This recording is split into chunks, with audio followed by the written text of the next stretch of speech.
What the fuck? Yeah, that's fucked.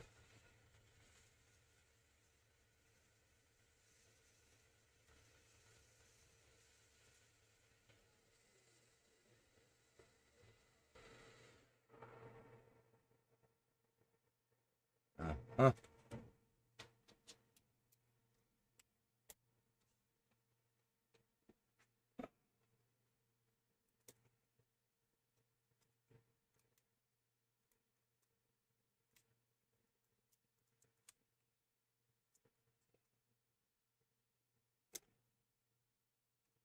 Mm.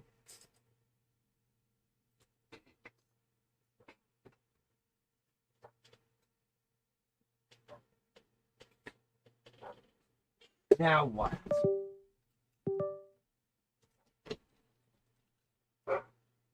Shut up. Fucking stupid.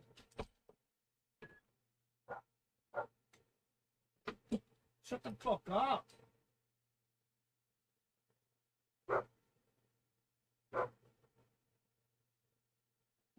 Shut up.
Oh, God. It's a little warped.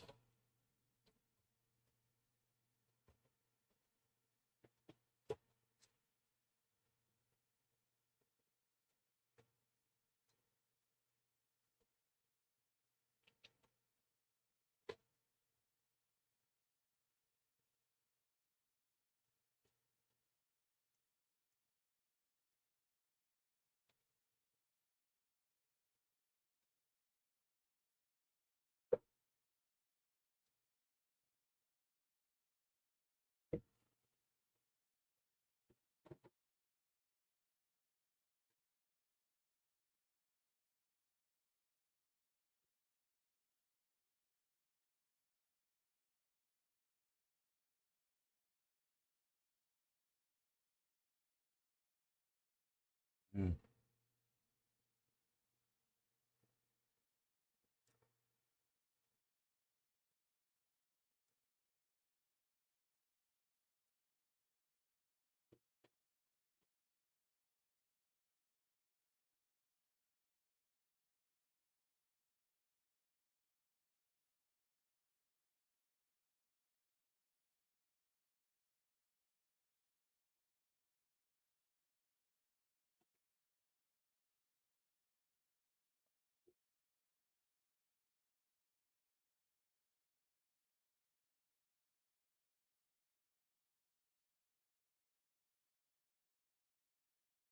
Undo.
In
a bid to offset the impact of President Trump's tariffs on China, Apple is planning to temporarily source more iPhones from India. Apple has a strategy for avoiding President Trump's tariffs on China.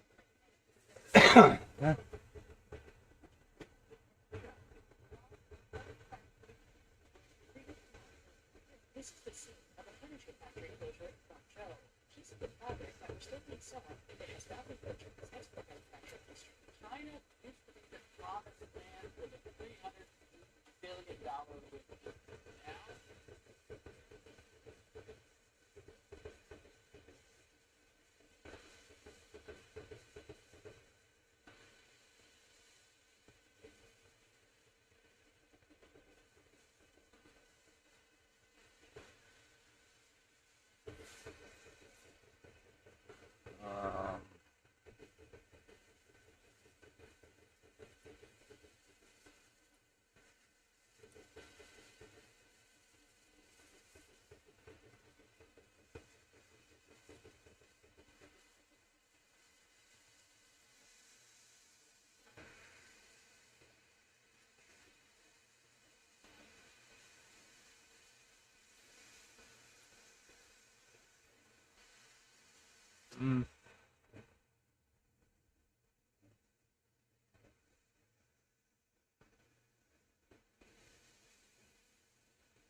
It's engraved.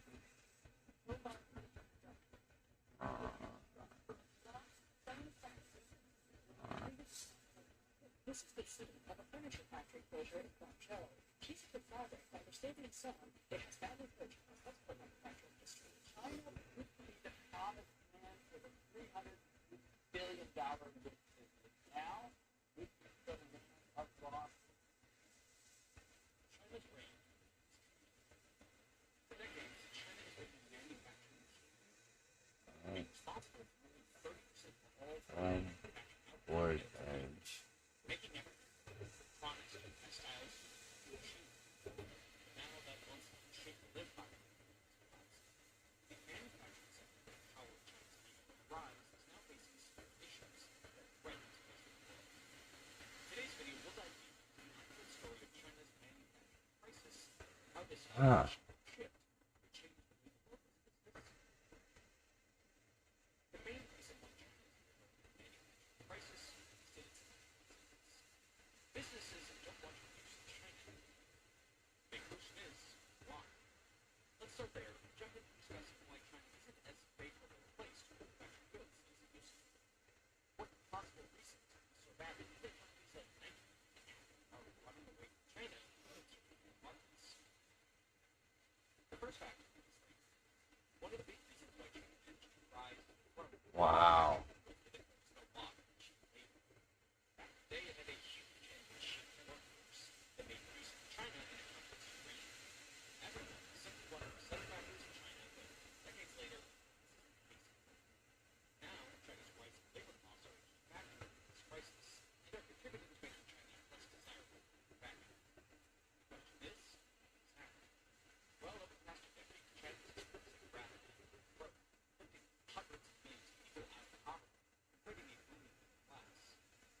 This is a remarkable achievement.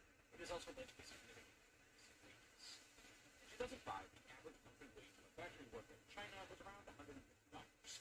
Fast forward to 2025, just 20 years later, and that figure has soared to over $1,200.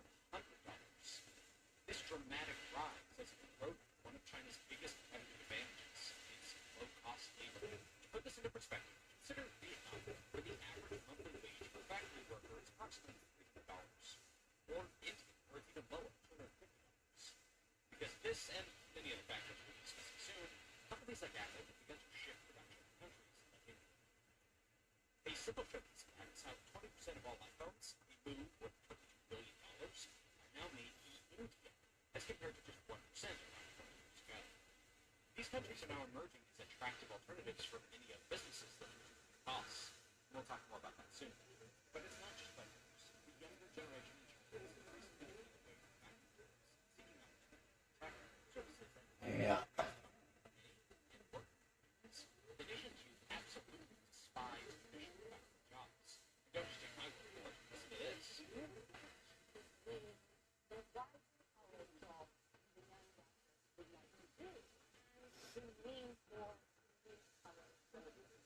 This shift has created a labor shortage in some regions, further driving costs for manufacturers. After all, the higher the demand for workers, the higher the wages. The situation has gotten so bad that the administration has been actively pushing for more kids to study manufacturing so that they can fill factory jobs and grow. Sadly, that's not really working out for them, despite the unemployment figures being so high. Another way the CCP has tried to control voice. Criticize the government too much, well, you can get blacklisted in the CCP's social credits. That means no home, no job, no life. You basically become homeless dead, black. CCP is also spending a tremendous amount of money to make sure that news and its policy doesn't get out. That's why any videos on YouTube criticizing the Chinese government are completely down to disliked.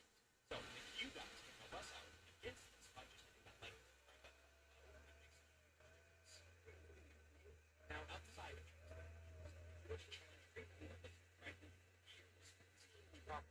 As tension Listen to the pile of leaves outside that I need to take up before it rains tomorrow. Where's it at? We'll figure out where the tools are so I can help direct it. But I'll be doing it my damn self. Both sides have raised stakes. Now, in 2025, the United States is slapping tariffs as high as 245% on imports from China, which is a dramatic increase compared to earlier years.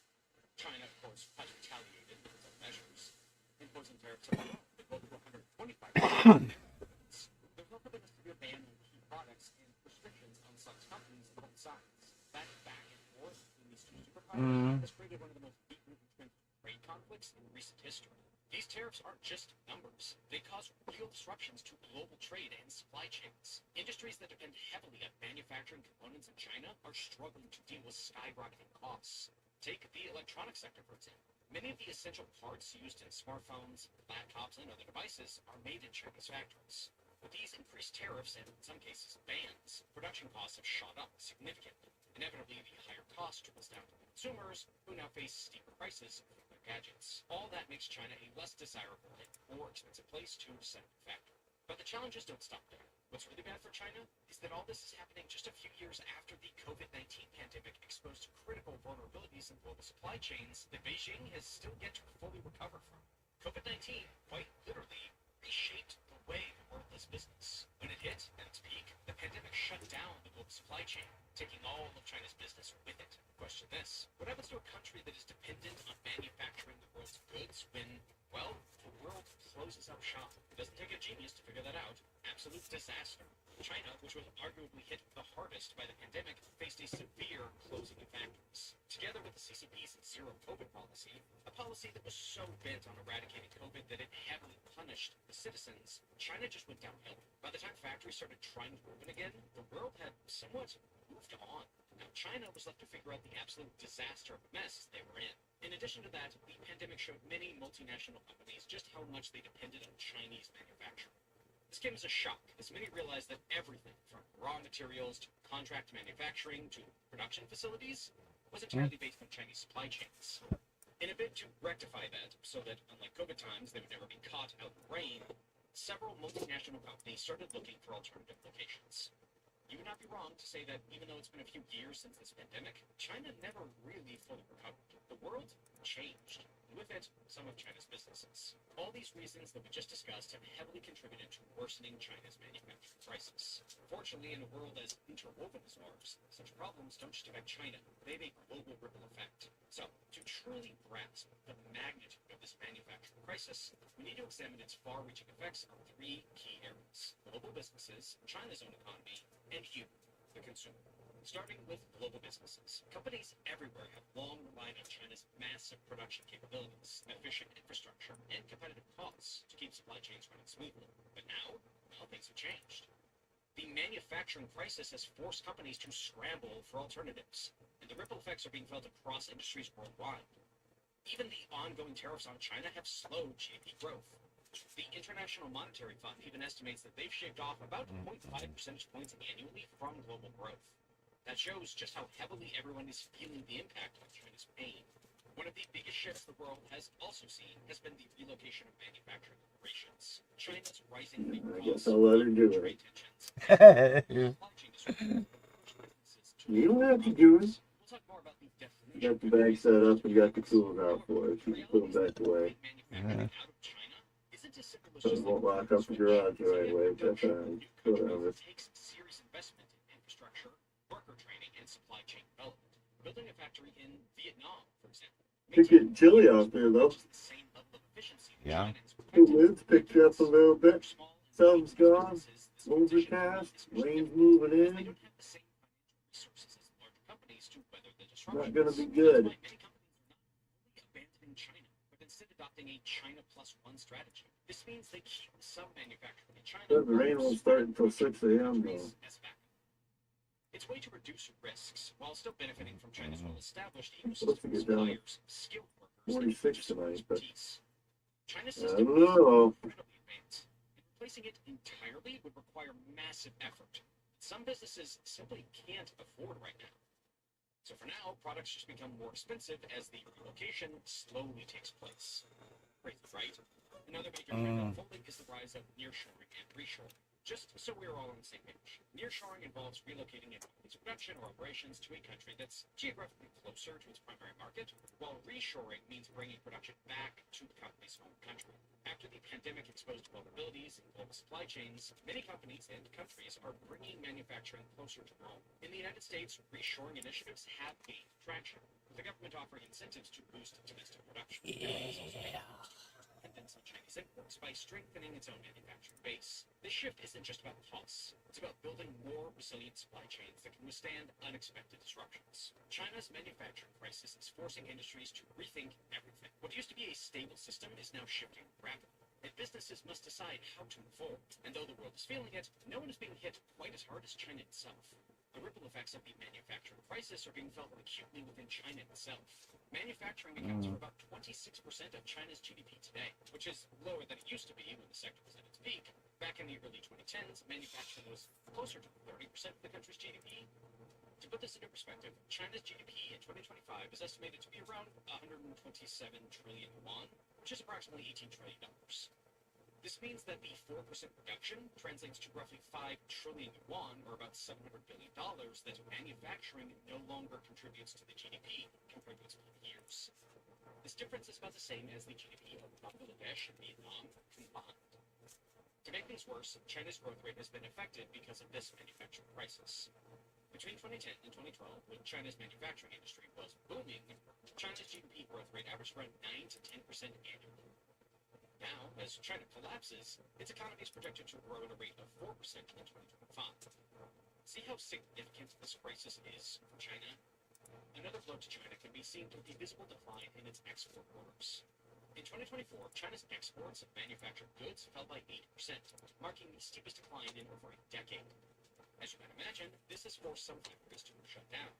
In February of 2025, China's Manufacturing Purchasing Managers Index, or PMI, stood at 50.2, barely above the threshold that separates expansion from contraction. While large enterprises are managing to stay afloat, small and medium-sized businesses are bearing the brunt of this crisis. This decline in exports has naturally had a cascading effect on China's economy. Factories are closing, workers are losing their jobs, and local economies are struggling to cope. Regions and employment rates have risen to highest levels in years, creating social and economic challenges for the government. For instance, in Guangdong province, a manufacturing hub, reached 6.5% in early 2025, up from 4.2% just in the previous year. In response to these challenges, the Chinese government is implementing measures to support the manufacturing sector. This includes offering subsidies to struggling businesses, investing in advanced manufacturing technologies, and promoting domestic consumption to offset the declines in exports. For example, the government has launched initiatives to encourage the production of high-tech goods such as semiconductors and electric vehicles, which are seen as key growth areas for the future. However, these measures may not be enough to fully address the underlying issues. The manufacturing crisis is not just a short-term problem. It represents a fundamental shift in the global economy. As businesses diversify their supply chains and reduce their reliance on China, the country's manufacturing sector will need to adapt to a new reality. This can involve a greater focus on innovation, sustainability, and value-added production to remain competitive in the global market. And now, let's move on to things that directly affect you. You see, China's manufacturing crisis isn't just causing trouble for businesses. It's also hitting consumers hard. With rising production costs and ongoing supply chain disruptions, prices for everyday goods are climbing. Electronics, clothing, household items, I mean, you name it. It's more expensive now than it was just a couple of years ago.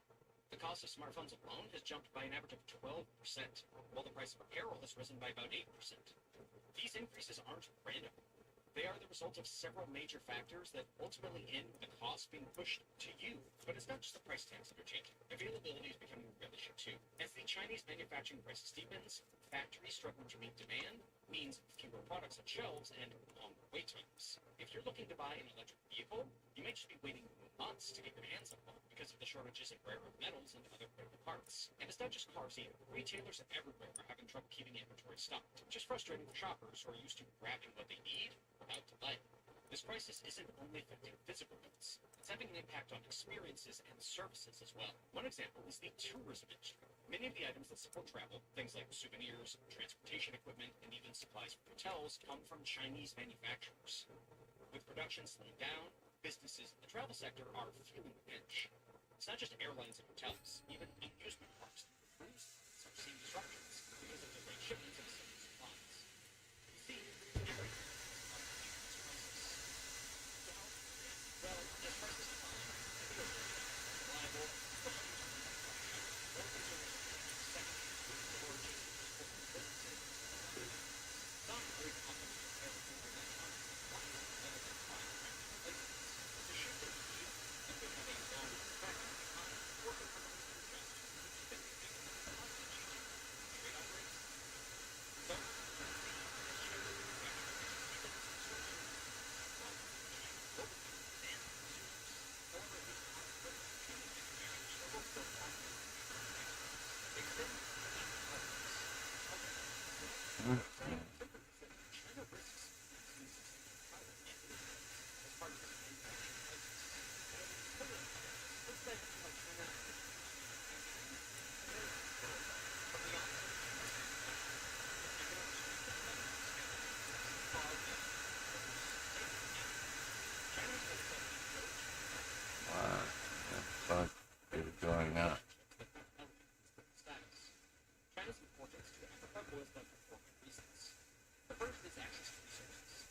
China aims to hold a vast transatlantic economy. Today, it imports more oil than any other country in the world, even more than the United States. To secure its steady supply, China invested heavily in the African continent. It rolled out Suez and Nigeria, ensuring those pipelines don't dry in and seeking these investments to make them larger. It also put its value in coastal ports, but it's always ensuring that China is competitive. All this unlimited utility investment also came from manufacturing. YouTube just dropped a $5 billion. It is big because $64 billion per year. Why? Well, because YouTube doesn't have enough creators. That is why you see videos on the homepage that have less than 1,000 views, like this one. Now, of course, that doesn't mean everyone should start a channel, but if you want to start a YouTube channel,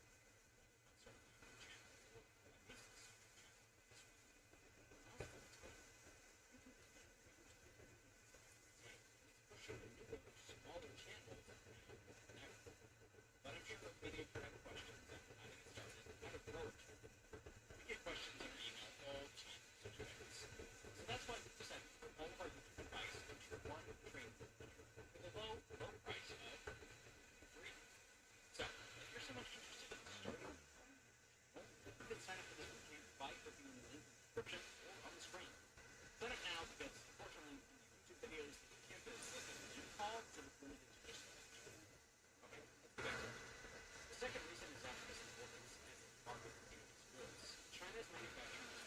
The shift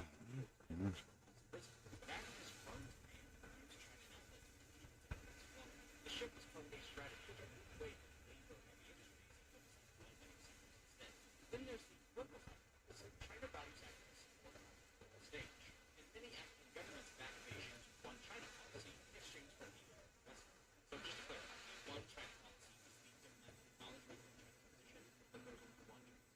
Under the policy, work recognizes the has formal ties with China rather than the United States of Taiwan, which China sees as a breakaway province to be reunited with the it's kind of support a loose China giving it an advantage in global negotiations. You know what gives China the funds to make such investments and have influence? Manufacturing. Lastly, China plays a stabilizing role in regions where it has active interests. This isn't entirely it's about protecting its investments, but at the same time, African governments benefit from the partnership too. Unlike Western countries, which often attach political conditions to trade, China's approach is strictly about economics. It avoids lecturing African governments on governance and focuses on getting things done. This makes China an important partner, pushing countries that feel alienated by Western policies. Most Western nations lecture and micromanage the finances they give, but not China. With Beijing, sign on the X, and boom, the deal's done. Of course, it's probably its critics. Some say it enables corruption, and there's no doubt that some are paid in some pockets. But the fact remains, China's money and resources have transformed many African nations. So as you can see, manufacturing in China is it allows the country to form alliances and build its way to few other nations to manage. Major economies like Nigeria, Kenya, and South Africa have borrowed heavily from China, aligning themselves with its political agenda. As of 2025, African countries collectively owe China approximately $50 billion. This debt has accumulated over decades, primarily from loans to private projects like roads, railways, pipelines, and ports. This economic leverage has been a powerful tool for China to advance its own interests while keeping resistance to it. But not everything about this rise to power is positive. As more countries rely on Chinese manufacturing, China has gained significant advantages. Some argue it hasn't always used that advantage responsibly. Under President Xi Jinping, China has taken a more assertive and sometimes aggressive stance on the world stage. Its territorial claims to Taiwan and disputes in the South China Sea have raised alarms, especially because our notion of territorial modernization. They worry that China could use its economy and military strength to force control over Taiwan, just as Russia did with Ukraine. China's role in BRICS, the group of Brazil, Russia, India, China, and South Africa, adds another layer to its global influence. As the economic backbone of BRICS, China is helping to challenge the traditional dominance of Western institutions. Whether the shift brings stability or upheaval, it remains unclear. But it shows how China is shaping global politics and economics. None of this would have been possible without the manufacturing sector that powers its rise. That said, and as we've been discussing, China's manufacturing industry isn't as dominant as it was. As the manufacturing industry collapses in the crisis, China risks losing its position entirely. All of its efforts, brands, power were bought on the back of manufacturing power.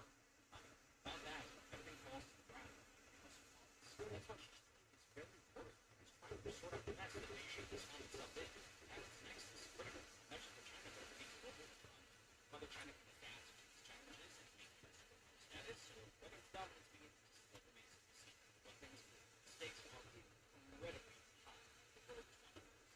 Now that we've established that China is losing business, let's look at who is taking this business. But as Beijing's crisis deepens, countries like Vietnam, India, and Mexico are stepping up in a big way. They're proving to be better options for manufacturing in many respects. Vietnam has become a magnet for foreign investment, especially in electronics and foreign manufacturing. As of March 31st, 2025, total registered foreign investment in the country reached $10.98 billion, marking a 34.7% increase compared to the same period in 2024.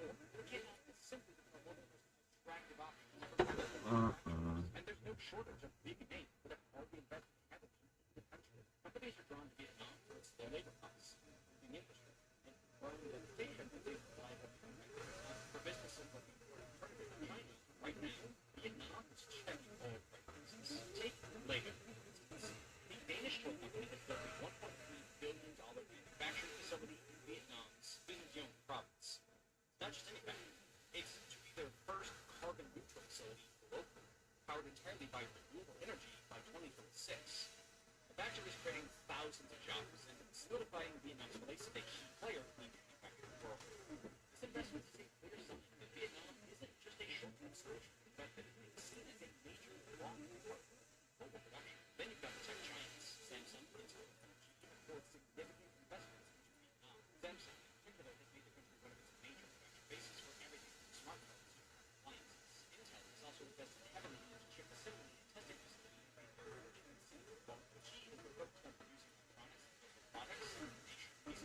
been implementations of reliable or technology manufacturing. The apparel industry is another area where Vietnam's thriving. Companies like Nike, Adidas, and H&M have long relied on Vietnam footwear. With labor costs significantly lower than China, Vietnam has become a go-to destination for brands like maximize efficiency, while maintaining quality. And it's not just tech and textiles. Vietnam has even attracted major investment in the furniture sector, with companies like IKEA and Asian Furniture setting up production there to meet the growing global demand. High-tech industries are also taking off in Vietnam. Companies like Microsoft and Foxconn are expanding operations in the country with a focus on electronics and semiconductors. These investments highlight Vietnam's effort to move beyond just a low-cost base. The country is making a name for itself in industries that require advanced skills and innovation, which is a big part of why it's so appealing to global businesses right now. All of this paints a clear picture of Vietnam as an increasingly important player in global manufacturing. It's not just about being cheaper than China, but it's about being smarter, more flexible, and better equipped for the future. As more companies invest in Vietnam, the country has proven that it has what it takes to rival traditional manufacturing giants and take its place as a leader in the global economy. India has also positioned itself as a rising star in global manufacturing, and a growing number of companies are making moves from China to India. India has proven itself to be a strong contender thanks to a combination of a massive workforce, competitive wages, and government policies that actively welcome foreign investment. One of the biggest names to shift its focus is Apple. The tech giant is steadily increasing its manufacturing presence in India over the past few years. It started with producing iPhones in Tamil Nadu at a Foxconn plant, but it didn't stop there. Now, in 2025, Apple has expanded its production capacity in India to include the latest iPhone models. Foxconn, Apple's key supplier, isn't just growing its existing plants, it's investing billions in a new facility in Karnataka. These moves show Apple's long-term commitment to India as a manufacturing hub, driven by the country's significantly lower labor costs compared to China and the financial incentives provided by the Indian government. Samsung, a major player in consumer electronics, is another company that is doubling down in India. It operates one of the world's largest mobile phone manufacturing facilities in Noida, Uttar Pradesh, producing millions of devices each year for both domestic and international markets. This isn't just an opportunity, it's a strategic shift as Samsung looks to tap into India's skilled workforce and expand its footprint in a rapidly growing market. Dell and HP have also shifted parts of their production to India, taking advantage of its lower labor costs and streamlined regulations. These companies are part of a broader trend of tech giants diversifying their supply chains to reduce reliance on China. India's focus on high-tech manufacturing, including semiconductors and electric vehicles, is helping it carve out a specialized role in the global market. With government incentives like the Production-Linked Incentive Scheme, India is attracting investment in these future-focused industries. Even Chinese companies like Haier have recognized the opportunities in India. Haier has established production facilities in the country to cater to both domestic and export markets, signaling how India's appeal crosses industries and borders. This trend shows that India isn't just pulling Western companies, it's becoming a global manufacturing hub in every sense. What sets India apart isn't just cost advantage, though that's certainly a factor. Labor costs in India remain far lower than in China, making it an attractive option for companies looking to cut expenses without sacrificing quality. But beyond that, India offers something more: scale and support. Its workforce is enormous and increasingly skilled. And the government's pro-business policies like tax breaks, infrastructure investments, and simplified regulations creates an environment where companies can thrive. Outside of Vietnam and India, Mexico is becoming a serious contender in the global manufacturing game. It's drawing companies away from China and establishing itself as a reliable hub for production. There are a few factors that make Mexico an attractive place for manufacturing. Let's get into it. Let's start with location. Mexico's proximity to the United States gives it a logistical edge that China simply can't compete with. Shipping goods from Mexico to the U.S. takes days rather than weeks, which means faster delivery times, lower transportation costs, and more flexibility for businesses. This is especially important for industries like automotive and electronics, where timing is everything. Mexico's logistics infrastructure is already strong, and it keeps improving, with extensive highways, rail networks, and ports, making it even easier for companies to move goods quickly and efficiently. The U.S. is a gigantic market, so naturally, proximity to it is a great thing. Labor costs in Mexico are another reason companies are making the switch. Workers in Mexico earn roughly $4.90 per hour compared to $6.50 in China. It may not seem like a huge difference at first, but when you're producing at scale, those savings add up fast. What it means is that manufacturing labor costs are 44% higher in China compared to Mexico. Crazy, right? On top of that, Mexico isn't just a cheaper option. Its workforce is highly skilled and specialized, especially in industries like automotive, aerospace, and medical devices. Mexico has been investing heavily in training and education, ensuring that workers can handle advanced manufacturing processes and deliver high-quality results. And one of Mexico's biggest advantages comes from free trade agreements, especially the United States, Mexico, Canada agreement. Products made in Mexico that meet the agreement's requirements can be exported to the U.S. and Canada without facing heavy tariffs. This is a huge benefit for businesses targeting North American markets, especially when you compare to the crazy percent tariffs currently imposed on Chinese imports. Mexico's trade relationships make it not just cheaper, but smarter for companies to operate there. Big names in manufacturing have already made their move to Mexico. Tesla has announced plans to build a new factory in Monterrey, focusing on electric vehicles. This is a massive step forward, showing that Mexico isn't just a hub for traditional manufacturing, but also for cutting-edge industries. Automotive giants like General Motors and Ford have long relied on Mexico for car production, and now they're deepening their investments, especially as demand for electric vehicles continues to grow. These moves show that Mexico has what it takes to handle advanced manufacturing at scale. Electronics is another area where Mexico is thriving. Companies like Flex and Jabil have set up major operations in the country, producing consumer electronics, medical devices, and more. They're not just there for the cost savings. They're taking advantage of Mexico's skilled workforce and proximity to key markets. And it's not just about traditional industries. Mexico is making strides in renewable energy and sustainable production, helping businesses reduce their carbon footprints while keeping energy costs down. This adds another layer to its appeal as a modern manufacturing hub. In this new era where China is slipping, more and more businesses are choosing Mexico as their go-to for production. And the country is redefining what it means to be a manufacturing powerhouse. It's not just filling gaps left by China, but it's building a system that offers something entirely new. Mexico's growing influence in the global manufacturing landscape is undeniable. And as companies continue to move there, it's clear that the momentum isn't slowing down anytime soon.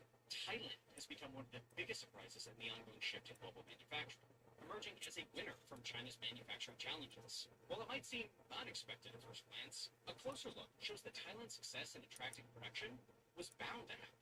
As Southeast Asia's second largest economy, the country has been steadily climbing the ranks in manufacturing, building strong expertise in car parts, vehicles, and electronics. It's now catching the attention of major players worldwide who are choosing Thailand as their next production base. Some of the world's most recognizable companies have already made the move. Sony, for example, closed its Beijing smartphone plant in 2019 as part of its efforts to cut costs and relocated production to Thailand. Sharp followed suit the same year, shifting parts of its printer production to Thailand to escape the impacts of the U.S.-China trade war. These decisions show Thailand's growing competitiveness as a manufacturing hub, offering businesses an ideal combination of lower costs and improved infrastructure. And it's not just global companies making the switch. Even Chinese firms are joining the exodus, moving their operations to Thailand to benefit from its cost-effective production and escape the geopolitical tensions surrounding China.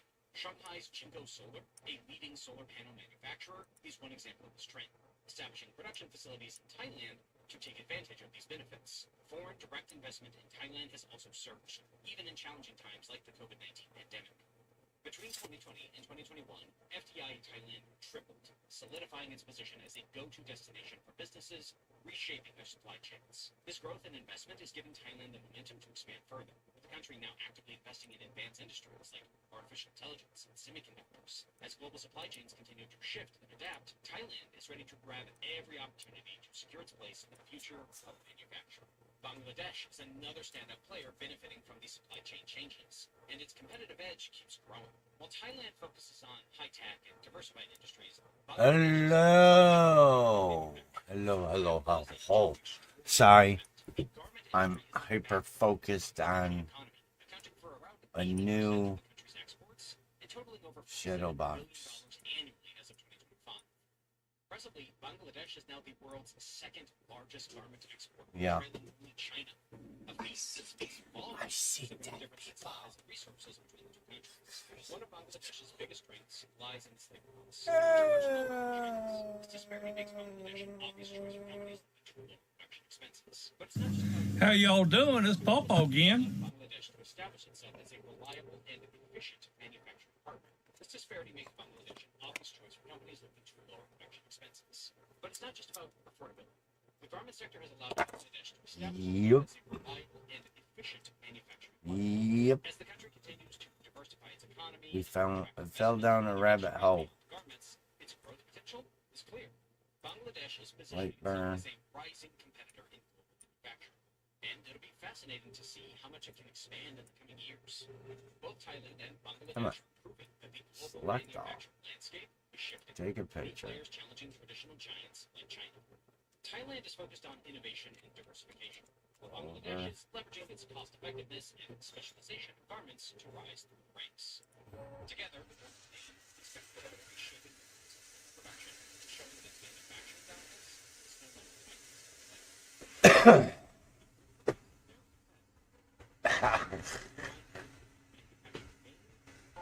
Fucking blowing up my phone while I'm at Scouts. Like, the fuck?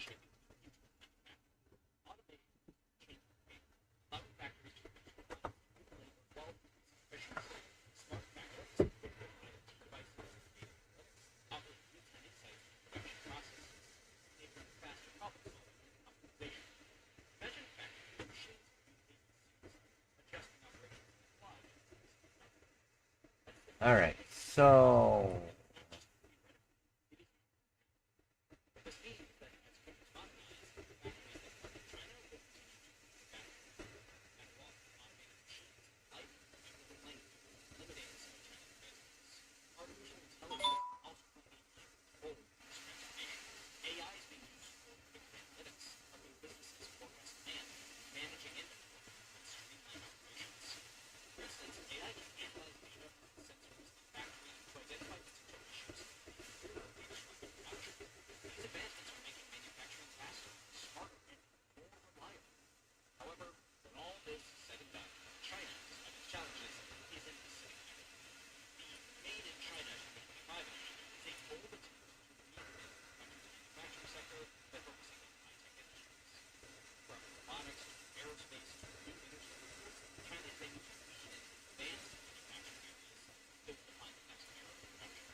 One, two, three, 4 layers.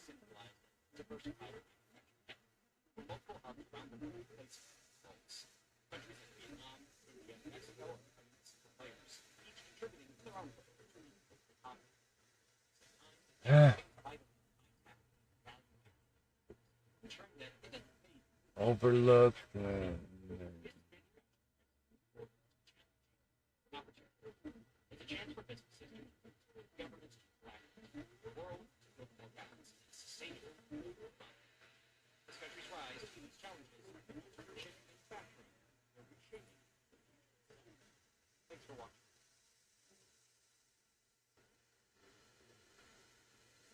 Wow.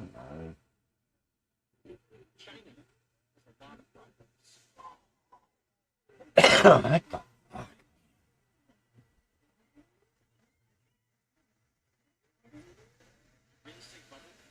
One, two, undo, undo.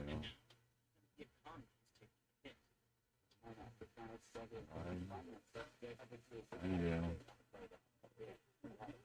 Loop. 2.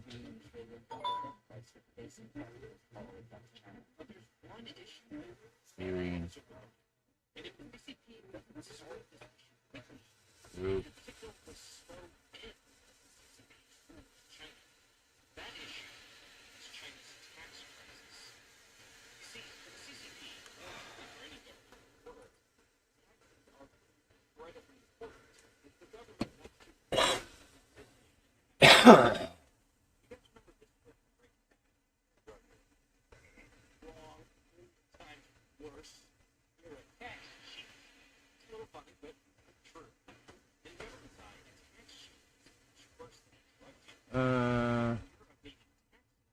We need something to connect these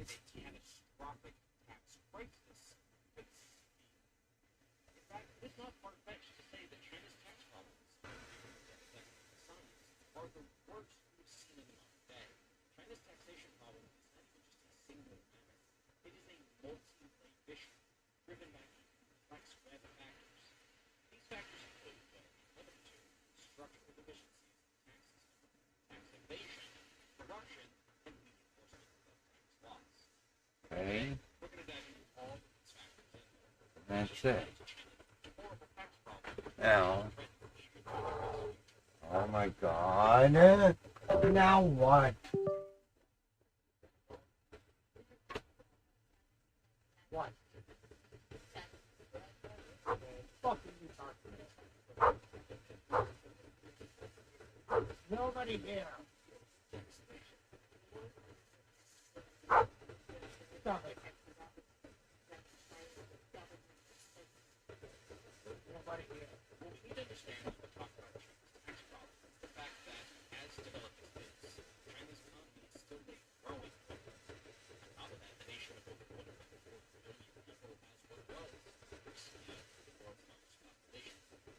What this means is that there is a massive demand for so many amenities like healthcare, education, and industry, among others. To promote such facilities and fund these programs to cater to such a large population, the Chinese government relies heavily on taxes collected from individuals and businesses operating within its borders. Just like any other nation, the taxes for its citizens cater to other matters and development of amenities. That is how it is in China.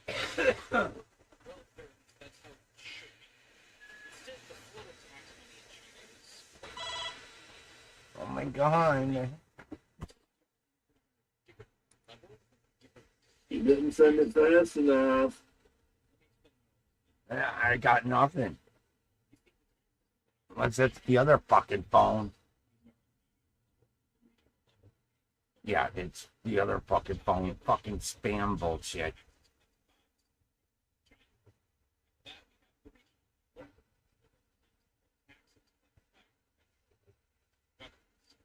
the national level collects taxes like tax, value added tax, corporate tax. The regional level, on the other hand, collects taxes such as resources tax and urban land use tax. And then lastly, we have the local level that collects taxes such as land value increment tax and city maintenance and construction tax. It's quite a complicated system, and often it involves a lot of overlapping responsibilities, which then makes it all confusing. This systematic Fuck. heavily contributes to the tax problem. So, frame. What do we want to do? Inches. 3. We got 5. Even in service of political agendas, as we'll soon discuss later on in the video. On the other hand, the local and regional governments have full authority, but they collect taxes from entities within their respective jurisdictions. On the other side of the spectrum, on the lower end, we have the local governments. These collect property taxes, income taxes, and other taxes such as car and boat taxes, and minor taxes. The local government taxes are lower than the national taxes, but they still contribute substantially to the state revenue. In fact, they are a part of the state's revenue, and they rely on those taxes greatly. The problem begins with the fact that they actually We're just gonna test it. and government that initially dictated rates. This creates tension between the central government and the local government as See. far as tax collection is involved. Often, the local governments in China have been accused of failing to remit their tax collections to the central government, leading to revenue shortfalls and deficiencies in the tax system. In addition to this, there have also been accusations that the local governments use their tax collections to fund social programs in their districts, thereby undermining the national government's tax policy. This level of strife has created a situation where the central government must balance its need for revenue, its desire to provide social programs, and its willingness to enforce tax laws. This is not something that is as easy as it sounds. It's no wonder this has resulted in massive deficiencies and somewhat of a chaotic system and operating environment. Speaking of chaos, one of the problems that has come as a result of China's taxation system is, well, a debt problem. I'm sure you are no stranger to hearing about China's debt problems, especially after everything that has been happening in recent years. You remember this, don't you? China's debt crisis. debt processing. Structured debt is piling up, and China is increasingly juggling to keep up appearance of repaying debt maturing, which are Just consider the iceberg of a $23 trillion debt crisis facing homes this fall across China. On top of all the debt that China's been experiencing, the nation's local governments have a major debt problem as well, one that has increased significantly over the past decade and added fuel to the national debt. China's local government debt problem has been growing since 2008, when the global financial crisis occurred. That global disaster seems to have been the catalyst that made everything worse. At that time, China decided to do something to help itself with the crisis. To this end, China released an economic stimulus plan worth an estimated $586 billion to stimulate its slowing economy and build new railways, communities, subways, and airports. The idea was that in these public construction phases, the entire economy would benefit and employment would be on the rise. However, $586 billion does not just magically appear out of thin air. To finance the stimulus package, local governments in China borrowed money from all kinds of sources, including state-owned banks, non-bank financial institutions, and shadow banks. Basically, if someone or something was giving a loan, they took it. As a result of this borrowing, local governments accumulated a lot of debt, some of which have been used to develop projects that have yielded little to no economic benefit. So ask yourself, if the projects themselves aren't yielding economic benefits to pay off the debt taken to finance them, then where is the money to clear the debt supposed to come from? Well, this is where taxes come into the fold. China's local and regional governments have been relying on taxation as their primary source of revenue. The very same tax revenue that is needed to clear off the mountains of debts they find themselves under. If China had a good amount of taxes to rely on, this wouldn't be a problem at all. However, they don't. Like I said in the beginning, China's tax system leaves a lot to be desired. To start with, the country's tax base has been very limited through various government instructions and laws meant to gain political popularity. At the same time, many taxpayers have been evading taxes for years. So we already have a mixture of very limited taxpayers, and among those, we have a lot of tax evasion. Think about that. It's no wonder that the tax system in China has been regarded as weak, opaque, and ineffective. Do you know what else can make weak moves? The YouTube algorithm. Please like this video and consider subscribing. That helps boost the video's reach in the face of an unfavorable, weak algorithm. I really appreciate it. Okay, back to the basics. This situation, as it is, has made it difficult for the country to collect enough revenue to cover its spending. Local governments, on top of the debt they already owe, are finding it hard to fund their existing infrastructure projects, which have resulted in more borrowing of money.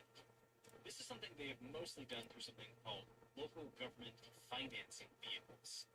Just so we're on the same page, the local government financing vehicles are legal vehicles used by local governments to borrow money outside of their budget.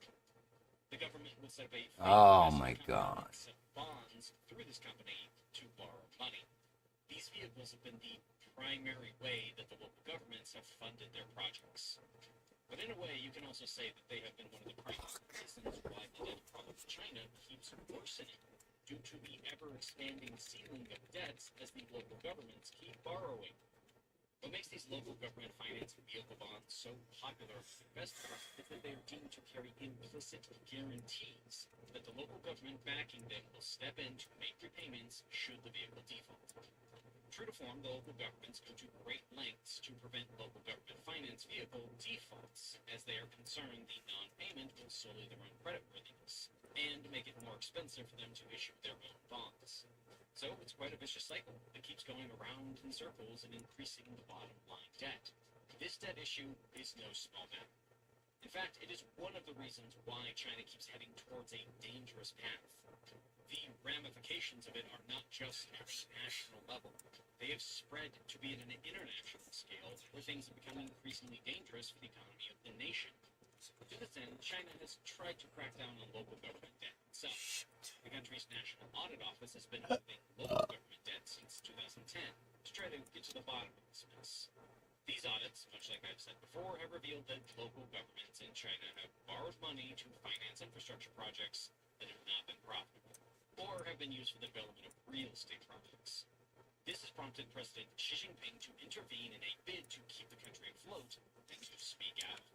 President Xi highlighted preventing and diffusing government debt risks in an article. God damn these fucking dogs, man. He said, "It's necessary to consolidate the responsibility of provincial level governments to prevent and resolve hidden debts, increase efforts to dispose of outstanding hidden debts, optimize the maturity structure of debts, reduce the interest burden, steadily promote the unified supervision of local government hidden debt and on-the-books debt, and resolutely curb the increase of hidden debt." Given the way that the CCP operates, it's a real dilemma when the president speaks out directly against certain practices. Also, to protect the status of the central government, China's finance ministry has repeatedly made clear that local governments are responsible for their own debts, and that the central government will not come to the rescue. The central government, and by extension the CCP, will not take the blame on their own name due to the skyrocketing debt of their local governments. That says a lot about their own trust in the direction that local governments are going. To quote China's Ministry of Finance, "If it's your baby, you own it. There will be no bailout from the central government." Harsh, but, possibly necessary. I guess I'll leave you to be the judge of that. Another thing that's harsh is how less than 25% of you guys are subscribed. If you enjoyed the video, please hit the subscribe button below. That will help make sure that you guys can watch my future videos. Now that we've spoken about how the tax system in China works and about the debt the local governments have accumulated, let's talk about something we glazed over earlier. Why exactly is China's debt revenue low? Why can't these local governments fully fund themselves and their activities without the need to borrow external amounts? Well, let's dive into that. Primarily, China's taxation problem is characterized by the country's low tax collection rates. China, quite frankly, collects very little revenue compared to its size and the size of its economy. China's tax collection rate tends to be much lower than that of other countries with economies comparable to China's. Let's talk numbers, shall we? According to CEIC data, China's tax revenue as a percentage of the nation's GDP was reported at 4.3% in March of this year. That alone marks a record decrease from the previous number of 12.6% for December of last year, 2022. In fact, when you average tax revenue as a percentage of GDP from March 1995 to March 2023, it comes down to 14.3%. That is a pretty underwhelming figure for an economy the size of China's. This is in contrast to economies like Denmark, which takes 35.5% of their GDP from taxes. Or even the US, which has almost 30% of its GDP from taxes. In comparison to these nations, not only is China not even at the global average, it is basically at half of what its peer countries take. The question becomes, why is this so? Well, in reality, the low tax revenues are partly due to structural divisions in China's tax system. Motherfuck. Creates efficiency. For instance, the tax base in China is narrow. The tax brackets are not well differentiated, which results in low tax revenues. Let me expand on that. In China's tax system, only a small percentage of taxpayers are subject to personal income tax. You should do multiples, DJ. I am, Mike. I am. Oh. Mike, try a dab. Try a dab, Mike. Yeah, I just did chat. You should try a dab, Mike. Mike. The best thing dabbed up, you don't remember it's there. There you go.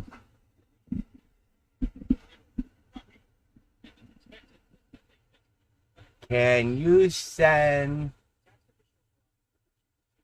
send you link and directions if you like my Google Acid and heartburn. It all depends on what it's caused by. And it's probably caused by my IDS. So there's not going to change a whole lot.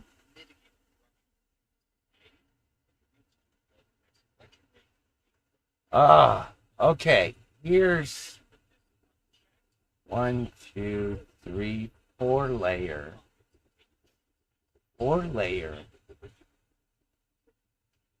shadow box.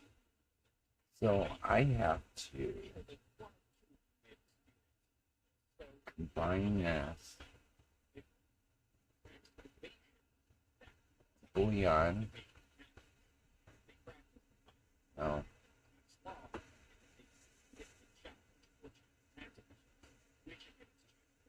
Cancel.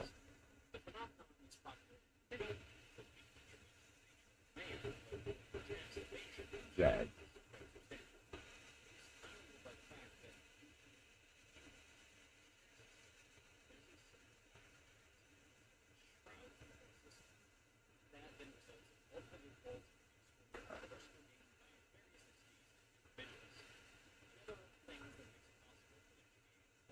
Undo. First, we're just gonna do this. Combine both. Although, just like in most countries, it seems like the bridge for the strength of the voters. Talking about Chinese policy, let's talk about just how politics work in the agendas. The CCP, although the agenda in itself is a big reason why China protects low taxes. You see, China's low tax policy is part of a broader government strategy to attract businesses to China. By keeping taxes low, China can offer lower production costs to other countries, thereby making its products more competitive in the market. The basic gist of it is that the government's low tax policy Okay. also So. environment for investments, keeping China's economy strong and profitable. At the same time, the CCP always wants to create a system where they are popular with the masses and they are favored. Because then, the central government institutes certain laws that will be favored by the people. For example, as we near 2020, the Chinese government increased the tax-free threshold for monthly personal income from $500 to $705. That was about 3,500 to 5,000 won. What this did was to cut out a lot of low earners from taxes. Naturally, people were happy about this change politically, but economically speaking, it cost the nation quite a huge taxes. The CCP followed this change with more tax reforms and allotted further tax deductions to the Senate. These tax deductions include a wide range of household expenses like school fees, healthcare, and the elderly. It also included mortgage interest. So think about that. The CCP cut down the number of taxpayers, and then they included several concessions for the existing taxpayers. Quite a mess, as you can see. To put it all into perspective, the number of people that now pay no tax at all was about 80 Now, another DJ sounds like somebody's dying from not having a job over there. million in Texas and Florida. Can't even get a sugar fit. Yeah.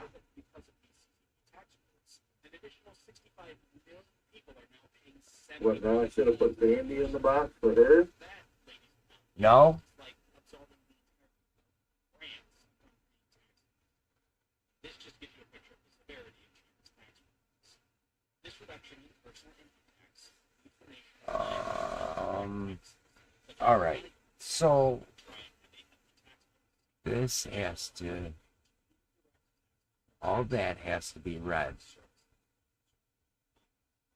These two have to be combined. all states of production and distribution from raw materials to consumers. So tools, bullion, assistant. No, no, no.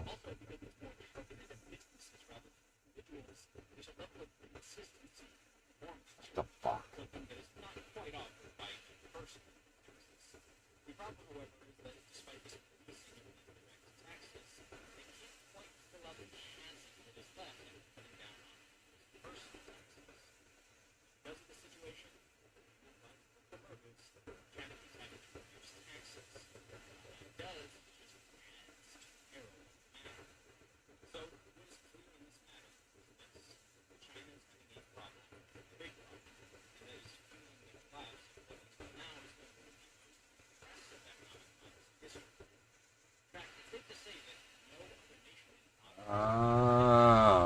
That's why it didn't work.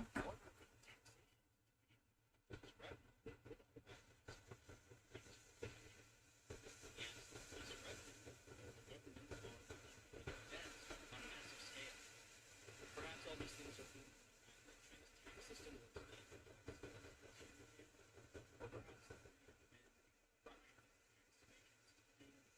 one thing is clear. Certain measures need to be taken. Cancel. Chance to Blow it out, blow it out, blow it out. The question becomes, what measures will be taken? Well, let's explore it, shall we? To stop suffering from this problem, create a better future for the nation, the first action that is needed is for the Chinese government to make adjustments. Yeah. This can begin by making sure that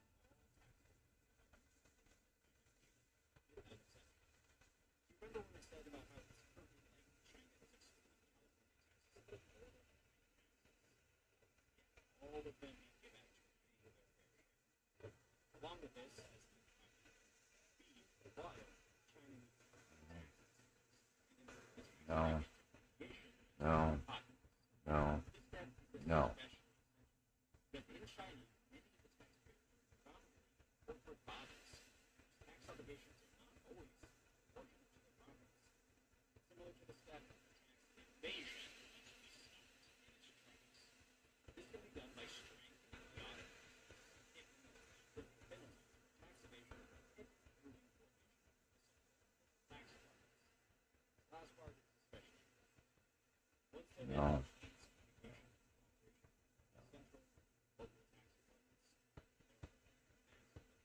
rise in loopholes, exploit as well as efficiencies. In all fairness, it's not like China has not been trying to enforce these taxes. After implementing a crackdown on tax evasion, China's tax authorities have never been in US. The Chinese live streaming personality has been significantly fined for evasion and kicked off social media. Tax officials have tried to investigate of those wealthy individuals from avoiding tax loopholes.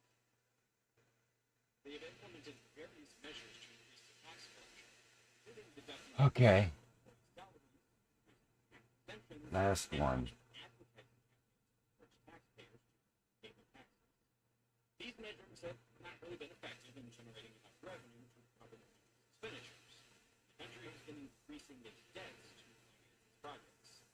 However, a step in the right direction was in 2021, when Chinese live stream shopping influencer Huang Wei, known as Via, was fined a $210 million penalty for tax evasion after having been found guilty of massive tax evasion. She was investigated, and it was found that between 2019 and 2020, Huang had evaded more than 640 million yuan, or about $100 million in taxes, by falsely reporting the commission income share from live streaming platforms. To make an example of her, she was fined with a hefty penalty that was meant to deter others from doing the same thing. This brings a quote that I know to my head. Do the crime, pay the fine. If Chinese authorities keep pressing indiscriminately like this will minimize the number of people who are evading taxes, as everyone will know just how hefty the penalties are. Remember when I said the China's tax system All right. ambiguities and loopholes? Group.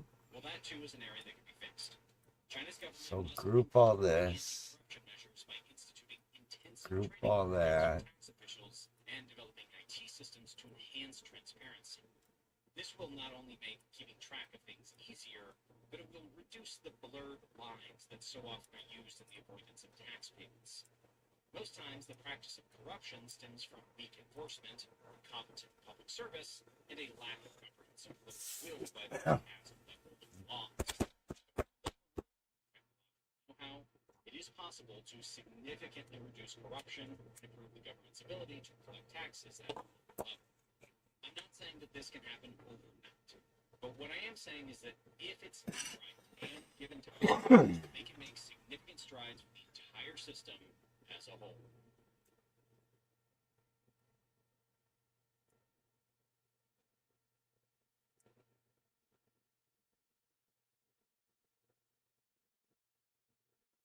China has been eyeing Africa for decades now. As growth in China slowed down, The CCP realized that taking over Africa was the solution. That's because Africa is expected to become a powerhouse in the coming decades. When you think about global superpowers, countries in Africa are the first ones that come to mind. As a superpower, you need to have a huge economy, a powerful military, and a lot of international influence. Not a lot of African countries have these things yet. But a few decades from now, this is going to be very different. In 2030, 42% of the world's young people will be living in Africa. By 2050, the prediction is that more than a quarter okay. of the world's population will be African. Countries like Nigeria, Ethiopia, Egypt, or Congo have one big advantage in years due to their huge populations. Yeah. While the rest of the world is struggling with low birth Make rates, multiples. rapid exchange, Make multiples. countries will experience exactly Make the opposite. multiples, he Their said. populations will be extremely young, and it will be growing rapidly. Just think about it. Italy only has 1.24 births per women, while Nigeria's birth rate sits at a whopping 5.31. These demographics will shape the 21st century. In this video, we'll talk about the dramatic effect of Africa's Alright, demographics. so You may have guessed we're this already, gonna- but this population growth is creating a huge economic opportunity. In fact, it is so important that today's superpowers are fighting for influence in the continent. And talking about influence, you guys can influence the channel by hitting the like button down below. Sometimes the algorithm decides to throttle some of the videos. Your support is really appreciated because it allows me to make videos like this. Thank you very much. 70% of Africans are under the age of 30. And this is while the developed nations are experiencing a rapid aging population. Country the size of our land to sustain this kind of population growth. So how are we doing vintage and shit? 4 billion. The population of Africa at the end of this century basically going to be half the planet.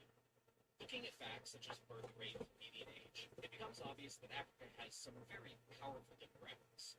And as we've seen in China during the last 40 years or so, these powerful demographics are a very potent asset. To illustrate just how much of an advantage your demographics can have these days, let's look at China's example in more detail. Be trained across the entire world. Population numbers give a advantage. China's economic boom has proven this. When China opened up its market to the rest of the world in 1978, its huge population was one of the drivers causing spectacular growth. The reason for this is simple. There was a lot of demand for labor, and especially cheap labor. When you How y'all doing? It's Pawpaw again. it's easier to start an export market.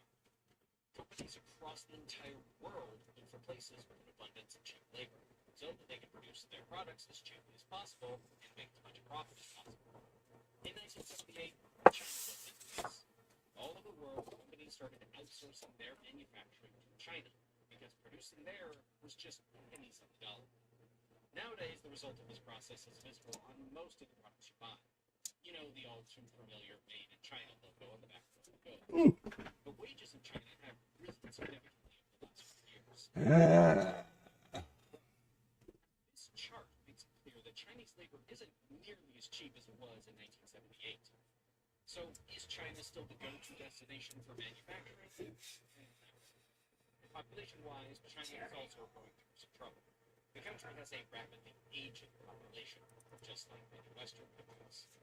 China's median age is already nearing 4 years old, and this is expected to rise to 50 within It's gonna start a fire. There will What are simply you, be fucking longer nuts? people able to work. So for companies seeking an abundance of cheap labor, China just isn't it. Companies will have to search for different places to find their low-cost labor. Okay. Africa may be where they'll go. Right now, 60% of Africa's population is under 25%. Yeah, that's an absolutely crazy statistic. And Africa's total fertility rate sits at just about 4, meaning that every woman has 4 children on average. With most Western countries having birth rates below 2, this gives Africa some clear advantages. Because of such strong demographics, Africa will have a huge workforce in the future. A cheap one, too. According to a United Nations report, most of Africa isn't yet industrialized, the only exception being South Africa. This is, of course, not particularly shocking, but it has a huge impact. 70% of Africans rely on the agricultural sector to make a living, which shows that many economies in Africa aren't yet advanced. Underdeveloped countries that aren't industrialized also tend to have a weaker currency, meaning that $1 is a lot more purchasing power there relative to other countries. This means that wages are very low compared to other countries who are already fully industrial. When you look at this map showing the median income per country, it becomes clear that the continent of Africa has the lowest wages in the entire world. In the long term, this will be a huge opportunity for businesses.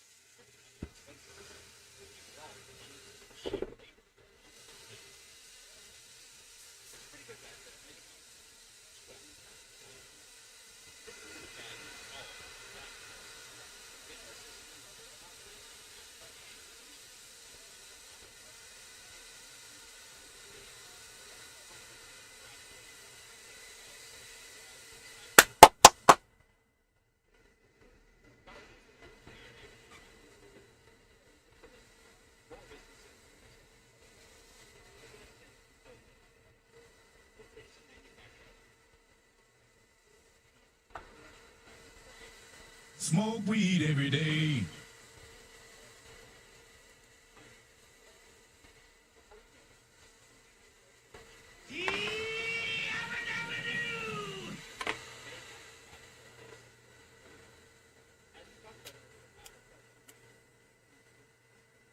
We're starting a new rabbit hole, Mike.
A little more.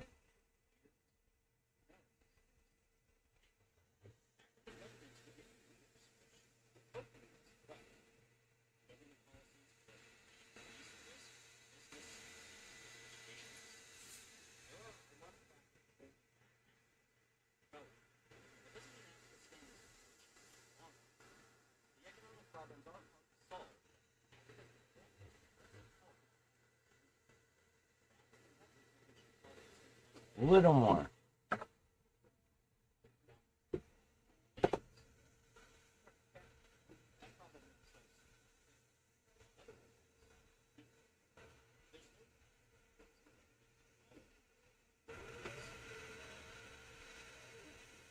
Trying to concentrate. I'm sorry, Rochelle. I'm real sorry. If it makes you feel better. How y'all doing? It's Pawpaw again.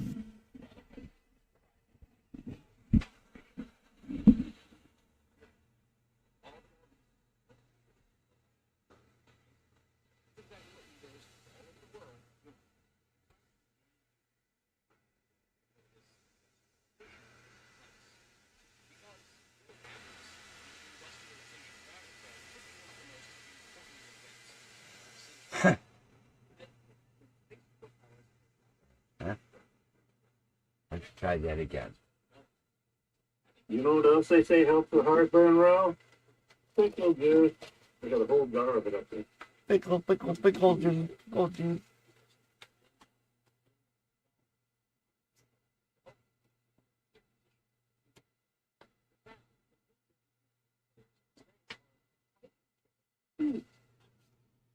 Man, that wind is fucking whipping out there tonight.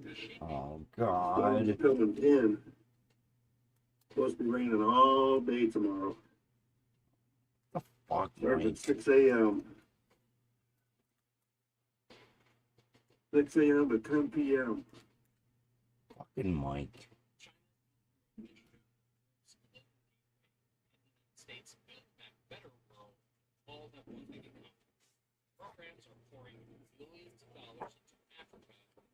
What are you trying to draw a picture with your laser now? No. I've got an idea. I've got an idea. And it's gonna be a big rabbit hole.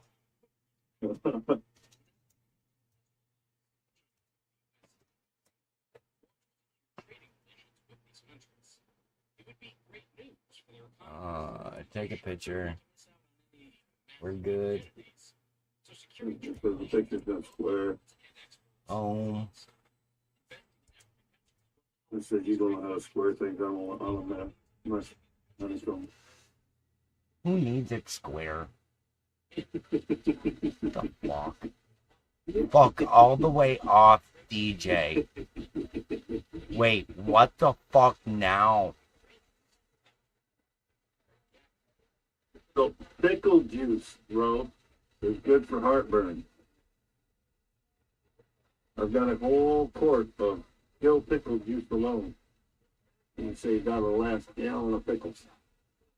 Just for that purpose.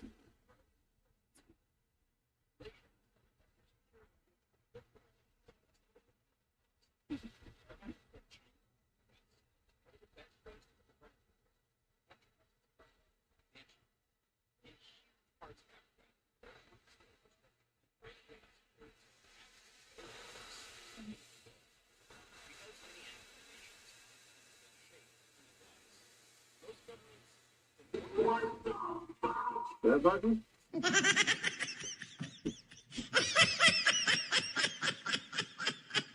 That was good timing.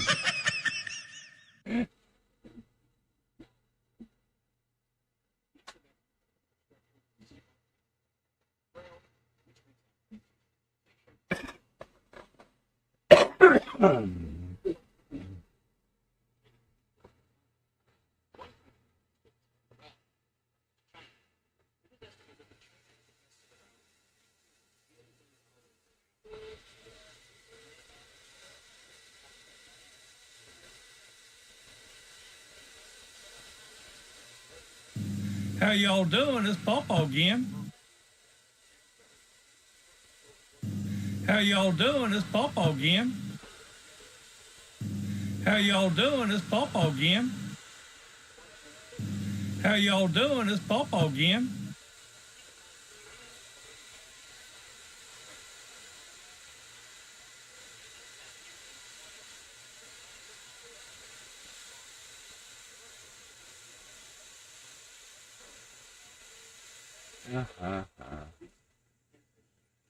know, see, they're just trying to debunk us. I don't like fucking AI. They're just bullshit. They're just going with the general fucking census because, you know, there's nothing medical to prove it. Fuck Yeah. you.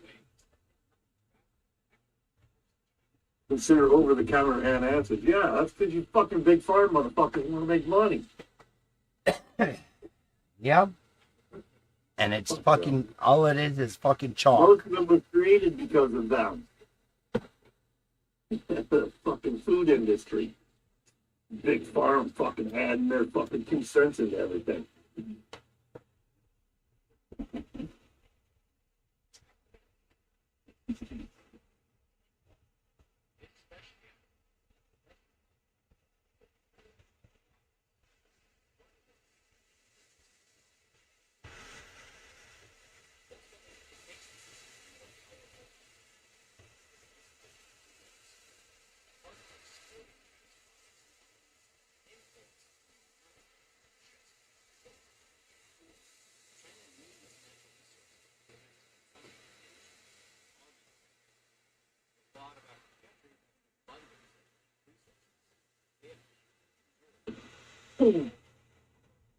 Oh.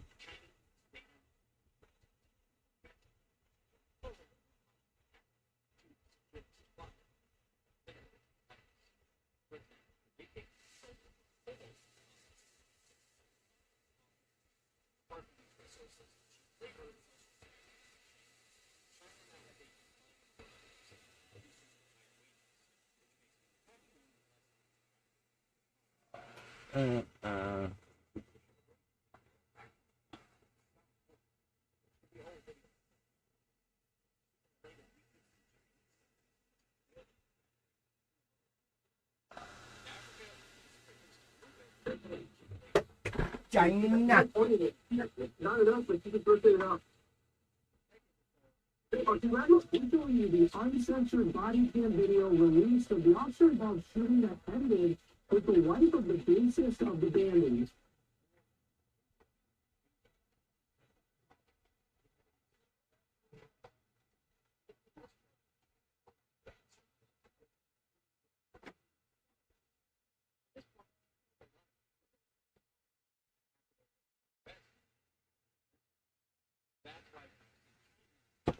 China.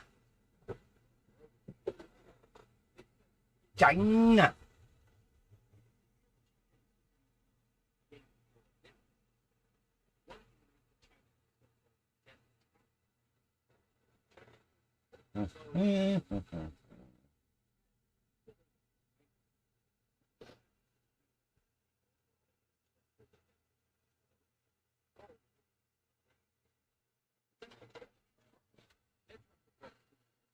China.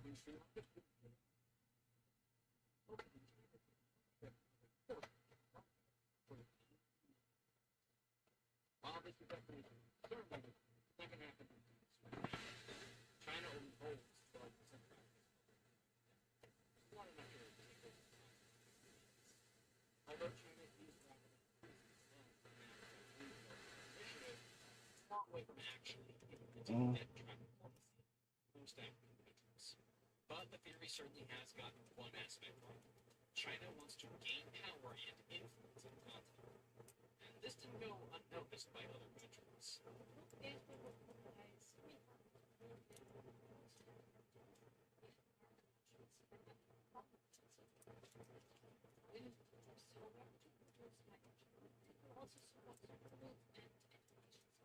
The European Union, which is the economic alliance of 27 European member states, responded to the Chinese plans by launching its own program. With the Global Gateway Investment Package, the EU wants to help underdeveloped countries by developing digital, transportation, and infrastructure networks. Until 2027, the European Union will mobilize up to €300 billion for this global project, of which €150 billion will go to African countries. Obviously, the European Union started this program as a response to the Chinese military revolution. After China started the multi-trillion-dollar infrastructure project, the EU couldn't just sit idly and do nothing in response. But many criticized the Global Gateway project for nothing more than a PR stunt. €300 billion is nowhere near the amount that China has invested. Some estimate that China has invested more than $1 trillion in the Belt and Road Initiative already. It will be hard for Europe to invest this amount of money in the foreseeable future. Apart from the difference in size, the EU project also has some different goals than its Chinese counterpart. China's sales pitch is building roads, bridges, and railways, and all of that fast and cheap. But Europe's global gateway is focused more on sustainability and providing green energy solutions. And the program doesn't only concentrate on the hard infrastructure, it also on soft infrastructure like healthcare and education systems. The critics of the project say that this approach won't work in Africa. Underdeveloped countries in Africa want to get lots of infrastructure fast and cheap, whether it's sustainable, green, or not. And they've had enough of aid packages. They want to solve the underlying problem, which is the economic underdevelopment. But in some cases, the European approach with quality projects over the sheer quantity of them may actually reap some benefits. There are numerous Chinese infrastructure projects in Africa failing due to the poor planning and execution. The standard gauge railway in Kenya is an example of this. A multi-billion-dollar railway project aimed at connecting Uganda and Kenya with each other has failed dramatically. The railway project was stopped before it even crossed the Ugandan border, because Kenya wouldn't pay the Chinese debts anymore. The Kenyan government racked up a total of $4.7 billion in debt from this railway alone. That's with a GDP of just $110 billion. Think about that. Bringing up more than 4% of your GDP in debt for just one incomplete railway. Adding to this, the railway itself wasn't very feasible either. During the first 3 years of operation, the project lost more than $200 million. The railway still needs cash, even when it's operational. The reasons for this disaster vary from corruption to end. This example is very telling. Sometimes the big and shiny projects turn out to be terrible mistakes. The European Union, however, focuses on smaller and more sustainable projects, which gives it an advantage. From constructing 6 small hydropower plants in Nigeria to constructing a solar energy plant, Europe can make some small impact with its program. And Europe does have some larger projects under the global gateway. For example, it's constructing a subsea power cable from Egypt to Greece to transmit renewable energy from Africa to Europe. The cost of the project is estimated to be around €900 million. And for Africa, working together with Europe certainly has advantages. African leaders that value sustainability and don't want to end up with failed Chinese projects would turn to Europe instead. But the problem is that Europe doesn't have that much capital. With the 6-year-long global gateway, the European Union has already struggled to scramble €300 billion for funding the project. A lot of money needs to come from the private sector because the government simply doesn't have the resources. There are several reasons for this. One of the arguments is that the economy of the European Union is smaller than that of China. The EU's economy amounts to around $16 trillion in GDP, while China has a nominal GDP of around $19 trillion. But China's GDP figures are, well, disputed, to say the least. I've made a full video on that if you're interested. What it comes down to is that China's GDP numbers could be much lower than expected. So, China's advantage in GDP numbers could be minimal or even non-existent. Plus, the European Union has one more disadvantage when it comes to these huge investment programs. Many see the European Union as a slow and bureaucratic organization. This is because it is a union with tons of different member states. In the organization, every single country needs to agree with every single policy it makes. When you're trying to organize billions of euros for a project like the Global Gateway, this becomes hard to execute. The plan has to go through several committees and councils, which is a process that can take months to complete. There are a lot of political differences within the European Union, and that doesn't make cooperation go very smoothly. China, however, that's a whole different story. China has an autocratic government in which Xi Jinping and the CCP just hold all the power. Now, this has a lot of disadvantages when it comes to things like, civil rights and democratic values. And I'm not arguing that an autocratic government is any good. But a program like the Belt and Road Initiative is much easier to execute for dictatorships. Remember, the CCP indirectly controls a lot of the Chinese banks, so it has access to tons of money. Xi Jinping can access billions of dollars without having to go through the same procedures as the EU does. And on top of that, Xi Jinping has control over a lot of Chinese businesses, so he can direct his resources top down. And with his one-party state, Xi Jinping isn't going to have any opposition against his investment plans soon. You can see why the European Union is having a hard time competing with China. Luckily for the EU, though, they're not the only ones trying to outcompete China in Africa. We work together on building that decade forward. And build back better than before. Build back better our economy. We can fix this. Let's talk about it. In 2021, the G7 Forum launched its own infrastructure project to counter China's Belt and Road Initiative.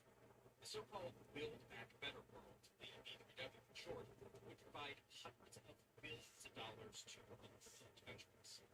The idea was that the project would help with financial global infrastructure projects by giving them loans with low interest rates. Yeah, Africa, which is huge in that might work.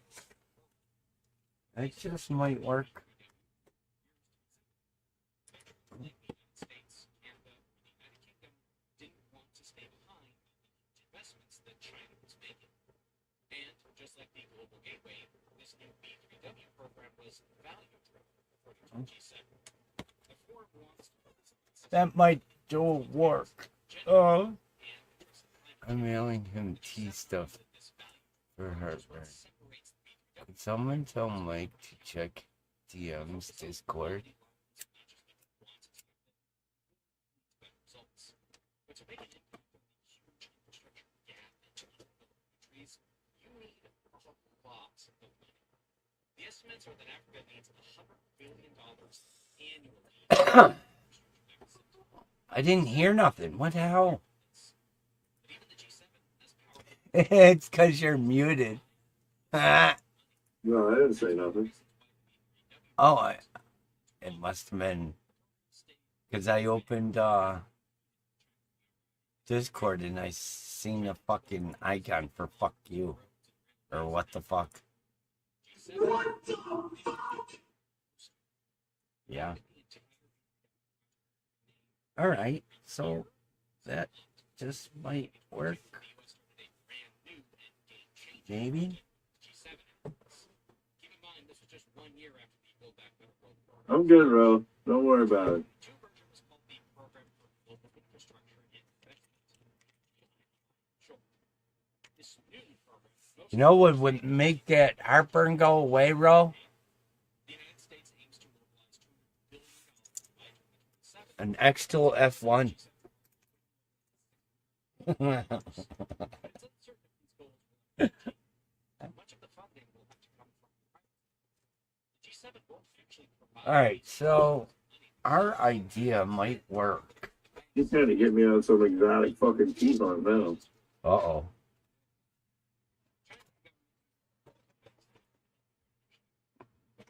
West can access capital this way is, well, Didn't she try some fucking tea last night and it made her sick? it's not a great sign. Nevertheless, it is clear that Yeah, ChatGPT is her best medic.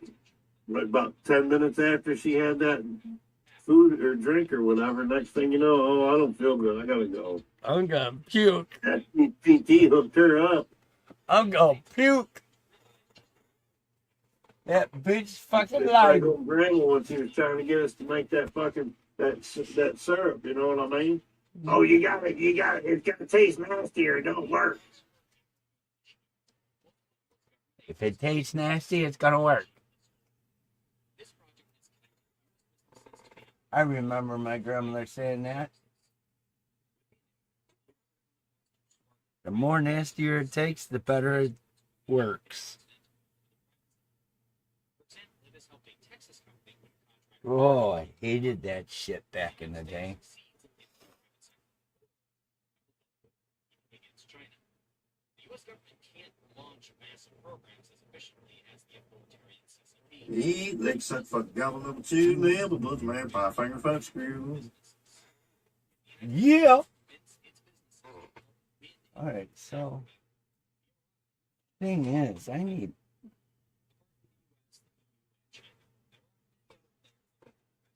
let's do a full 8x10 and see how flimsy.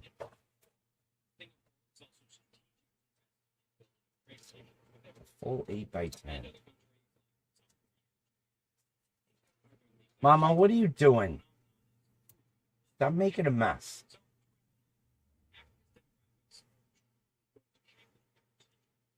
Because of the advantages it gives Africa economically, industrialization could be just around the corner. So we're gonna move all this over here. We're gonna do this one. Wait. Yeah. Other countries are starting to invest billions upon billions of dollars. We're gonna do The reason for this is that everyone wants to be friends with African countries in the future. After these nations industrialize, it's crucial that our relations with them 6.5 through providing loans and bilateral by trade, 6.5. China the West can strengthen their ties with these African nations. Because of Africa's powerful demographics, these countries are now willing to compete for influence. All the different programs and initiatives compete with each other, the race for influence. No, it saved my life. Cured me.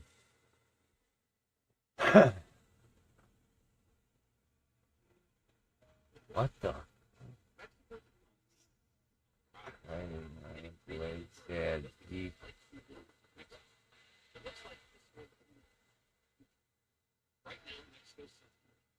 It's marshmallow cheese. Not toxic.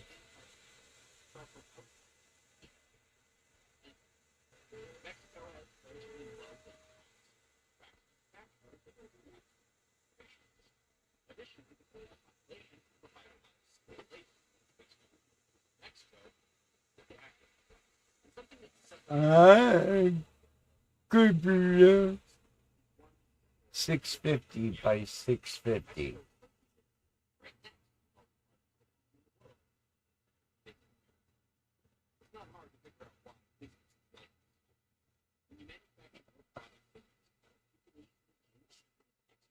$6.50 by $6.50.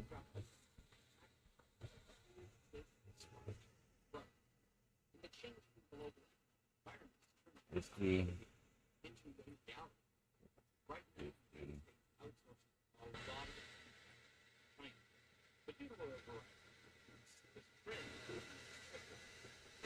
Mm-hmm.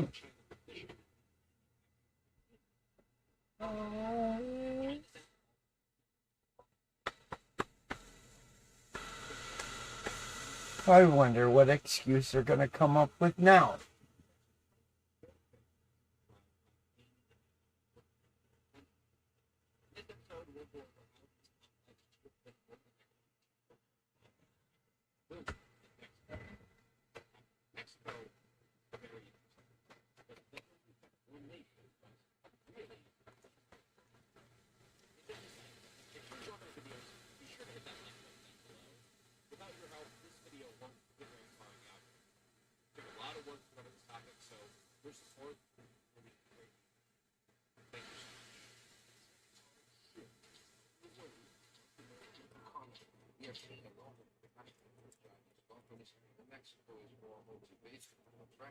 The latest example of Chinese business expansion is their 800-hectare industrial creating as many as 7,000 jobs. Bringing the products closer to the world's largest market, the United States. Multiple Chinese companies are now moving their manufacturing to Mexico. They've already invested billions of dollars in the country, building up factories and supply chains. This is a fascinating development because it tells us two important things. Mexico is now a very attractive place to do business, and China is, well, not that attractive anymore. After all, why are Chinese companies moving out of China if things are going well at home? The truth is, it's not well. Since the COVID pandemic hit in 2020, things are going downhill in China. The first thing we should look at are the supply chain weaknesses that were exposed during the recent years. This isn't the first time you'll hear about globalization and outsourcing manufacturing, as these concepts have shaped our modern economy. Basically, companies from Western countries have moved their manufacturing to other cheaper countries. For decades, globalization has been a trend. I wonder. Started to outsource their manufacturing. China became a manufacturing giant. China had an abundance of labor, which made it the best place for manufacturing. Kind of the same. But this globalization had one huge disadvantage. It makes countries reliant on other countries. China is the world's top manufacturer, producing 28.7% of the world's manufacturing output. This is actually thicker. Global supply chains are reliant on China's economy. And when the COVID-19 pandemic happened, this overdependence on the Chinese economy clearly showed. The long and ruthless lockdowns in China caused economic unrest and supply chain weaknesses all over the world. A lot of governments say it's not smart to have all your manufacturing in one country. Maybe not. Diversifying your manufacturing by outsourcing it to different countries is a lot safer, even though it comes with a heavy price tag due to more investments. For example, Apple is now diversifying its manufacturing by adding Indian companies to its supply chain. The Chinese companies moving to Mexico might be doing the same thing, diversifying their manufacturing. If something unfortunate were to happen in China, these companies manufacturing plants in Mexico up and running. But supply chain safety isn't the only motivator driving these companies to Mexico. Cheap labor certainly has a huge role to it. The quoted monthly earnings in Mexico are $874, which is significantly lower than China's quoted earnings of $6 per month. Chinese manufacturers want to make money. By moving to Mexico, this gets easier due to the lower labor costs. And the costs of labor are the only explanation. In China, many manufacturing companies are facing acute labor shortages. The new Chinese generation is smaller than the older ones, and many young Chinese people aren't willing to work factory jobs. The reason for this is that the new generation has a higher education than the previous one, making them overqualified for manual work. Basically, there are less people in China, and even less of them considering low-paying jobs. This has led to more than 80% of Chinese manufacturers facing labor shortages from 10% up to 30%. If these manufacturers don't have the people at home, they're forced to drop. Chinese companies moving to Mexico. Maybe. I need cigarettes. The turmoil that began with significant damage. Fucker.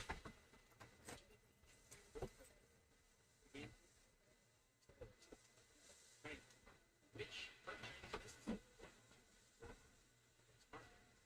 It was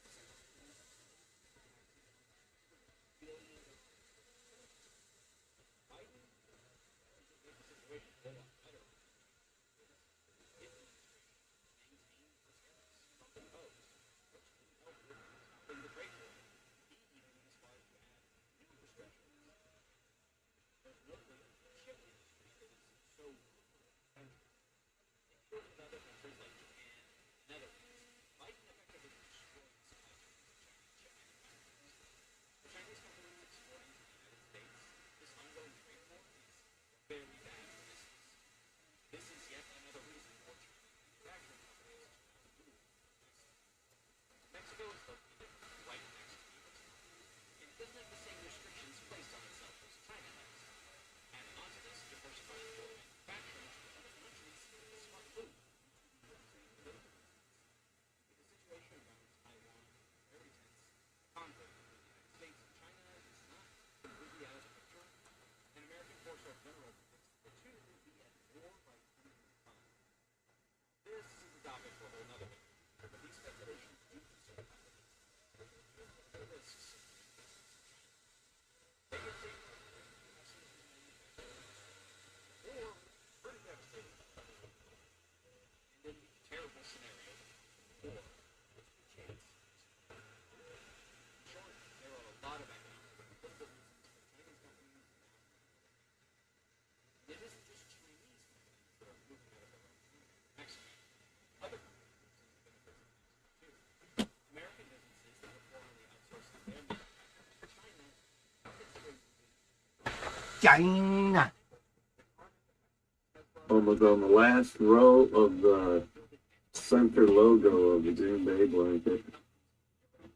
Then zoom, zoom, zoom again. Uh-oh. Yeah, so they're moving fast after that. 'Cause one color here, one color there. Oh, They change it shit. easy. A lot faster. Is she sick of that thing yet? Yeah, but you're getting made $500 to make it. So. Yeah, I know. She got to do it now. Gotta get her done. It was supposed to be done a while ago, but the lady understands. She had another blanket started first, so.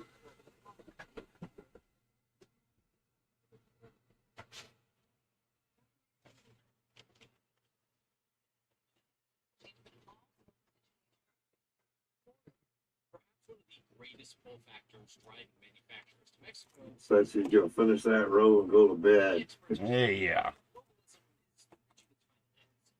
This major shift has to do with increasing international tensions in the world.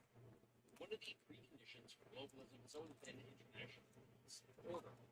Connecting each individual economy with each other to form a global economy isn't an easy task. You need to have everyone on the same page, and you must provide every country with safety and assurances. After the Second World War, the United States was so strong that it could enforce this. The U.S.-led world order provided relative stability, which led to an increasingly globalized economy as international trade flourished. But now, this global economy appears to be crumbling. The Russian invasion of Ukraine is a very good example of this. Russia challenged the Western influence in Ukraine by starting an illegal invasion. As a result, the world became a lot less stable and the global economy suffered. With China's increasingly aggressive stance regarding Taiwan, the U.S.-led world order is also being challenged. Chinese and American interests regarding Taiwan are completely opposite, and China is showing no signs of backing off. In the scenario that this situation escalates, boy oh boy, we will definitely see the globalized economy crumble. Right now, the world is dependent on Taiwanese chips, which could turn out to be disastrous. And it's not only U.S. enemies that make globalism difficult to execute. Its allies are also giving it a hard time. For example, the European Union is not blindly following U.S. policy anymore. Macron has repeatedly said that he doesn't want to be a vassal for the U.S., and that he rather wants the EU to form an independent strategic bloc. Even U.S. allies don't accept the American-led world order. From all of these geopolitical developments, we can conclude that the United States' dominance is being challenged from multiple sides. So what on earth does this have to do with Mexico? Well, a lot, actually. With the U.S. no longer leading the world order, the old version of globalism isn't viable anymore. Consider this. American chip manufacturers used to move their factories to other countries. Now, Biden is paying billions of dollars for them to come back. Nowadays, world leaders prefer to have a secure and robust economy at home, above all the benefits globalization can offer. This is because globalism can't be safeguarded by a dominant power like the United States anymore. As a result of the crumbling world order, international relations aren't as stable as they used to be. Think about Russia or China, for example. Because of these significant changes, countries want to reduce their dependency on each other. By moving chip manufacturing to the U.S., Biden effectively reduces the dependency on Taiwan and China. If this trend continues, globalism is over. But Mexico might be the rare exception to this. The United States doesn't mind being dependent on Mexico because the two are neighbors. Yeah. While the globalist economy is in decay, strong economies might be the solution. Regional economies are basically a watered-down version of globalism. Regional economies can have greater security and stability, but they still have some of the benefits globalism can offer. This includes things like bilateral trade with other nations and economies of scale. Therefore, an improved relationship between the U.S. and Mexico can be vital for the future, because it can create a strong regional economy. As globalism appears to be ending, countries will need to focus on their regional economies. Especially in North America, a stronger regional economy will provide a lot of opportunities in and of itself. You could even argue that this regional economy can outperform the former globalized economy in a lot of ways. Getting goods from Mexico to the U.S. is simply a lot faster and a lot cheaper than importing it from China. From Mexico to the U.S., you can transport goods via trucks, trains, or ships within a few days. When you're importing from China to the U.S., however, It can take multiple weeks if you have bad luck. As we've already discussed, Mexico simply has a cheaper labor force, which makes for a greater manufacturing activity. On top of that, Mexico doesn't face the same labor shortages as its Chinese counterpart. The tariffs for trade between Mexico and the U.S. are also significantly low. For trade coming from most countries, the United States asks tariffs as a form of taxation on imports. But due to the USMCA agreement, import tariffs between the U.S., Canada, and Mexico are minimal or even non-existent. For a lot of products, you don't have to pay an import tax when you're trading between these three countries. This is I had a cup or so of pickle juice and did pretty good. Mexico can Not feeling it so bad. manufacture up in the United States. The opportunities don't only stay in manufacturing. Mexico also has a highly educated workforce. But you have your tea. Enjoy. The wife does teas all the time. Yeah. She's into that chai tea and whatnot. China. This is great news for Mexico, but I didn't say China tea. I said chai tea. China. Chai. billions of job openings. When you look at their respective economies, Mexico and the United States, Probably more like a Korean tea or a Japanese tea. I don't know. It's really sweet though. The dog loves it. The dog. Mexico needs jobs and Uh, to start a strong regional. Conventional wisdom would say that a good neighbor is better than a far-flung friend, which definitely applies to the U.S. and Mexico. Sadly enough, the political reality I won't waste it. It'll go to use. We'll try it next time I have From- bad heartburn if it's here.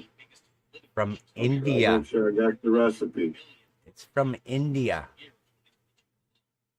most of the migrants don't come from Mexico. Chai means tea in Hindi.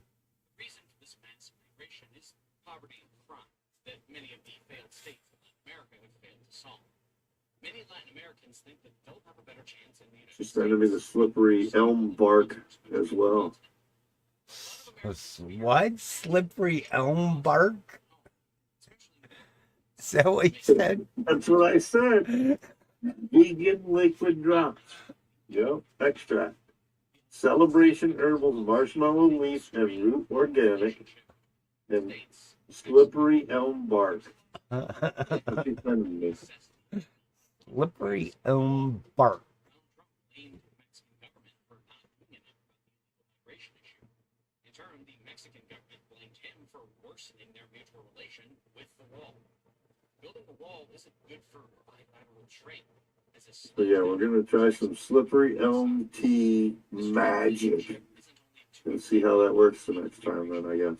high crime rate I don't know if we got cinnamon sticks up there, but we can get them. also causes concern. The Mexican government doesn't have full control over its own country. Cinnamon sticks don't last long here because I like them. The most powerful cartels in Mexico have military-grade weapons and equipment. Through corruption, they also have a large political say. That's generally a fall thing around here anyway. End of apple season, you know, harvest. Yeah, hot cider with cinnamon sticks. Can you hear me, Rochelle? It's directly Rochelle, can you hear cartels in Mexico who import contaminated drugs. Rochelle, Some politicians call the U.S. military to intervene in Mexico to address the issue. Rochelle, can you hear me? Mexican President Lopez Obrador doesn't like this. He wants to solve the organized crime issue on his own. Well, I know we have cinnamon. How y'all powder. doing? It's Popo Yeah, again. Mama likes bacon. Claimed that none of the fentanyl was being produced in Mexico, and it was all America's own problem. Right now, the drug war cooperation between the United States and Mexico is at its lowest point in decades. Law enforcement, both sides, are barely cooperating to solve their mutual problem. So, the issue of organized crime is also something separating the United States. You did it low enough. We didn't hear it over here. One of the reasons It's because the stream PC don't have speakers. prosperity, it will automatically have lower crime rates and less migration. The Mexican government will also have more money to fight issues like organized crime and migration. When bilateral trade grows, Mexico's economy will rise. These issues can be resolved. That's why building a strong regional economy is one of the best ways to improve the strained relationship Come on, between the U.S. fucker. and Mexico. I'm gonna have to add another 2x4. It can be resolved once the two countries just start. We should also look at the politics inside of Mexico. Government policies have a lot of effect on the economic success of the country. And looking at the past decades, the economic growth, it hasn't been great. This chart shows that the Mexican economy has experienced outstanding growth over this time period. The GDP growth rate has been irregular with ups and downs, and they haven't been fantastic. In fact, comparing Mexico's GDP growth to the United States, it appears like there has been no economic growth at all. The Yeah, you know. there, the Mexican government has tried to turn it into reality. Mexico could have been the most successful country in Latin America because it has a great opportunity for manufacturing as it shares a border with the U.S. Are you gonna fall? Mexico's economy hasn't outperformed other countries in Latin America in any way. That's because economic success has a lot of preconditions, like large amounts You better of not fall. direct investment and an improved business environment. First of all, Mexico lacked infrastructure and sufficient public utilities to ensure success. The root cause of this problem is That lack of did government it. taxes to What fund did it? infrastructure projects. Did it, done it. 1.3% of its GDP, which is a very small amount. This problem could be relatively easy for direct investment. The private sector would love to invest in Mexico because of the growth opportunity ahead. Increasing investments, the infrastructure problem would be solved. How y'all doing? It's Popo again. Investment. That did it. That did it. It did it, did it. Hardware hacking.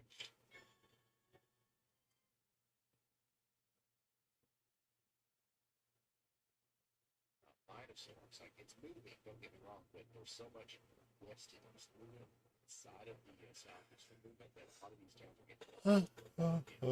I'd say Fucker. Ding dong. Ding dong. Ooh, I got dark chocolate. Never mind. Fuck yeah.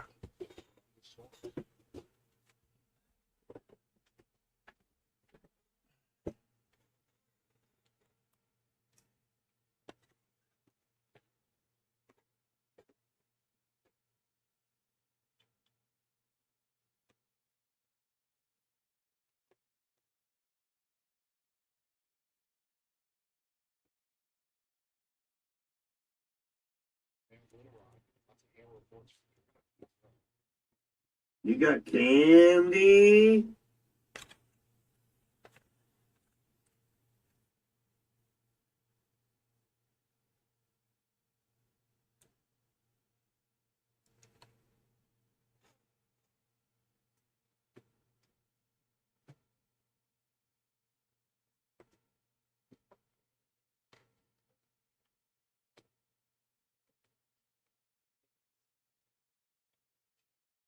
Mm-hmm.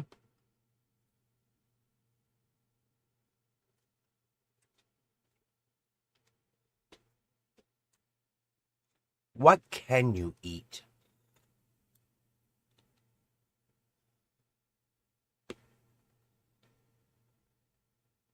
Water? Slippery bark.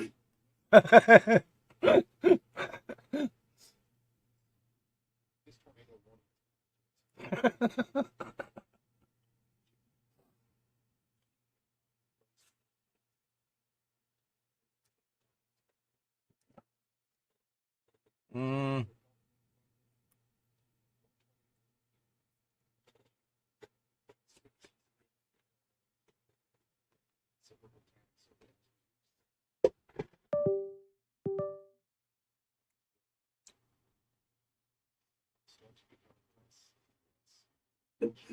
Fucking tree bark.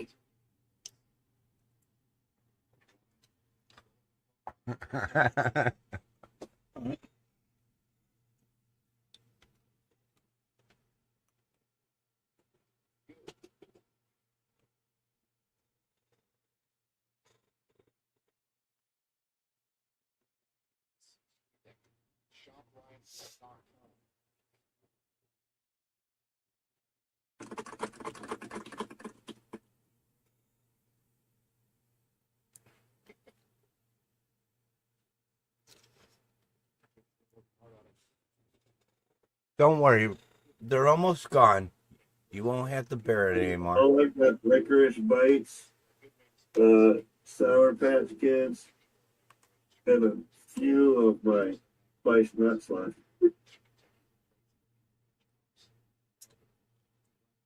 Spiced almonds.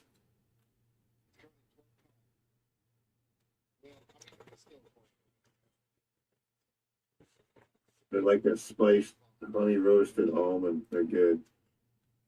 3 pieces left. You won't have to see it anymore.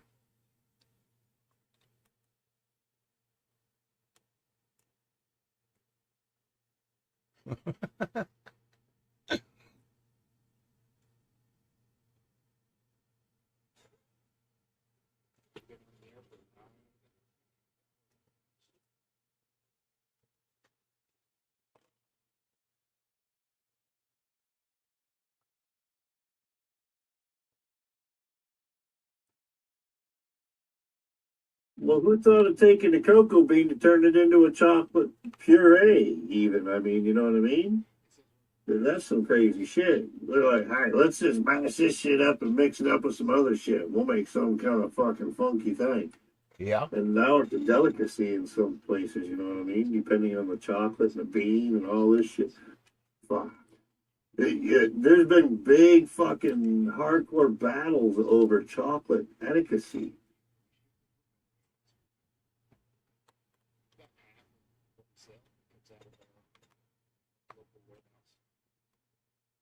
Are you happy now? They're all gone.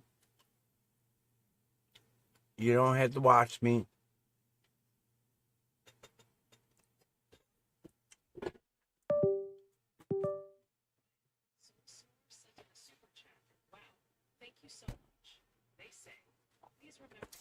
Oh, darn. Look what's in the fridge. I forgot this one was in there.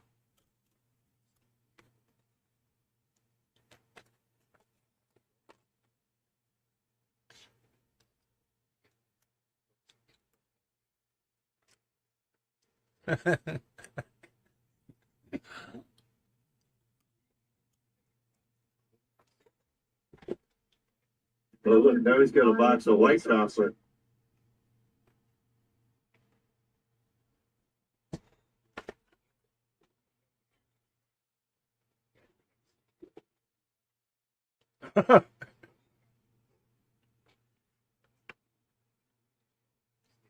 I got more in the house.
Every storm starts out as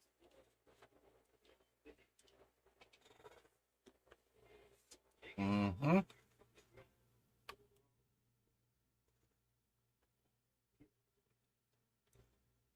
What the fuck?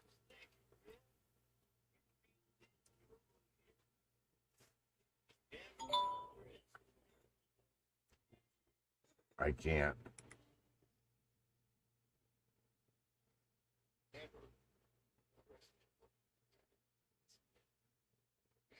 Oh, still fucking pride people.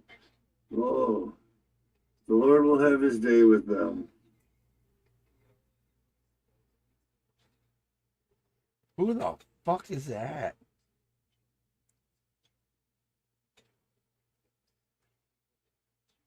That's his fucking super deluxe mask. Oh my god. Good.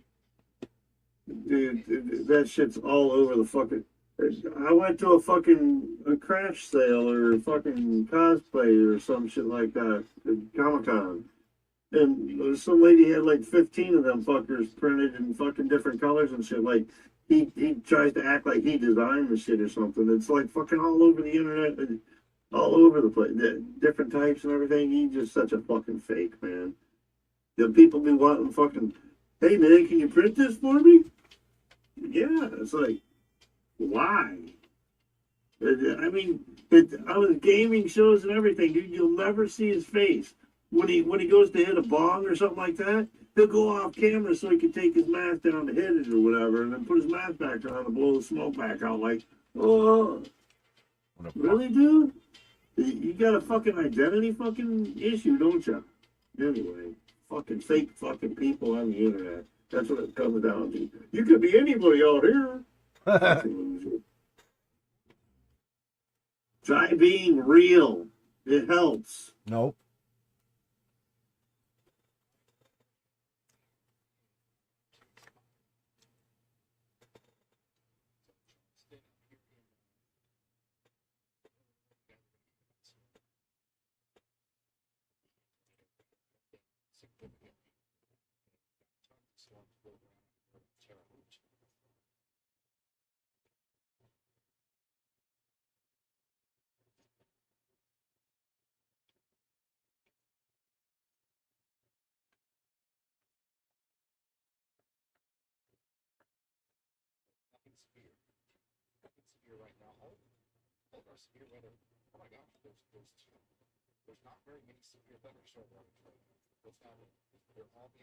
Oh, this one ought to be good. Drunk 19-year-old arrested for DUI while heading to work at a gentleman's club.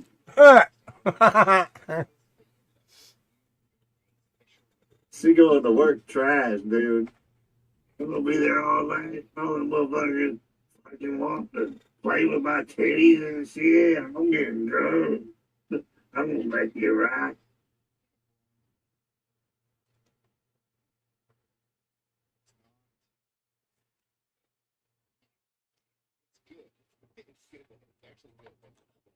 Is it just coincidence? Downers Grove Police Department. Downers Grove.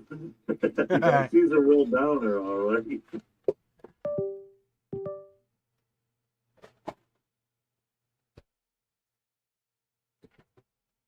Yeah.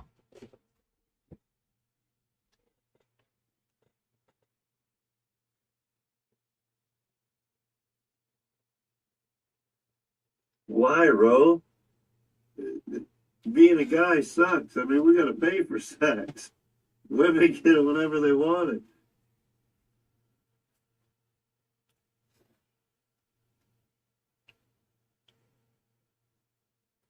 Women have control. They have all the control. Because really, they have all the pussy and half the money. And once you got all the pussy, it's only a matter of time before you got all the money.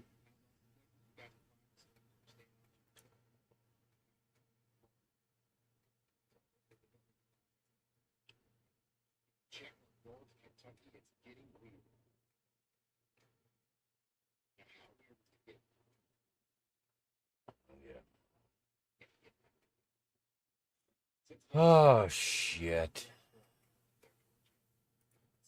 This is probably one of the strongest strokes of the bunch. So I would be surprised if this two up with this three up this morning, but Holy hell.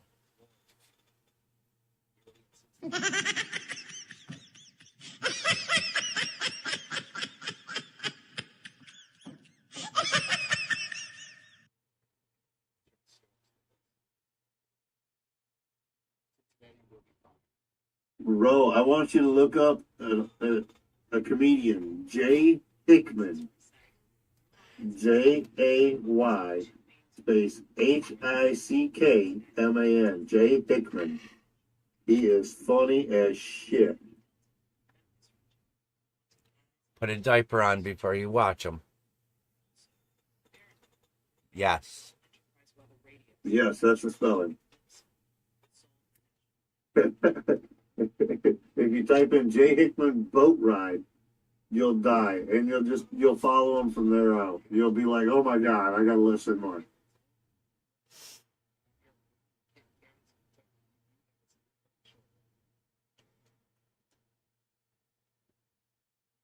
Funny thing is he is a white comedian in North Carolina area that sounds black.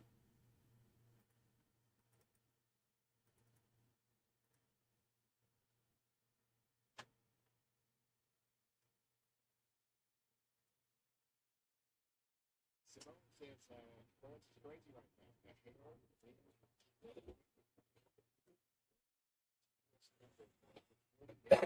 halo, Huh.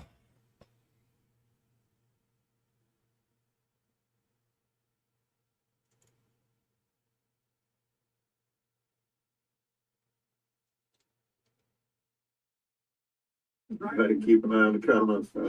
Let's see how this goes out.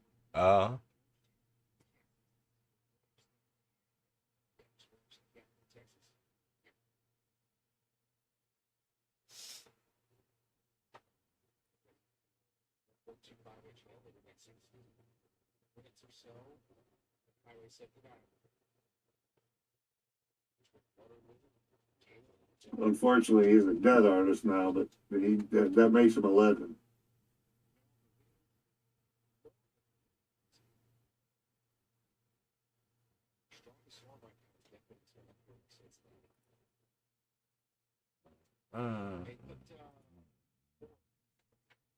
That's 15.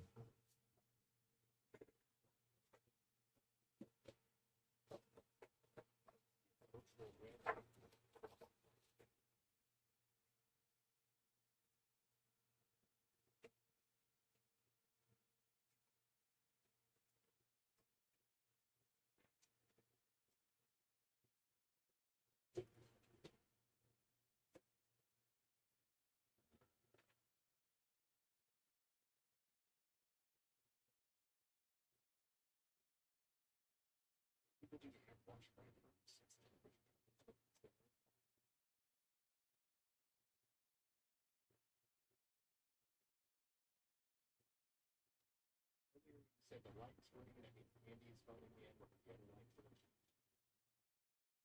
Sometimes they'll turn white. Caleb who's voting orange.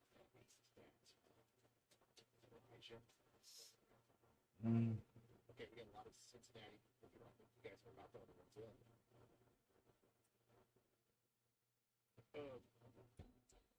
So Elijah's board. I mean, if the lights, if you ever see the lights flash yellow or red,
Mm.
Ah, fucker.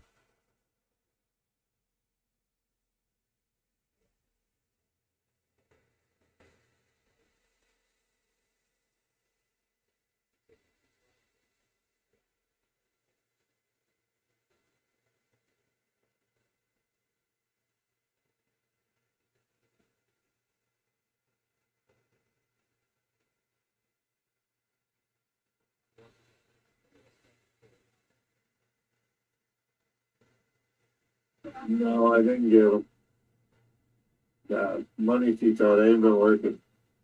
A list.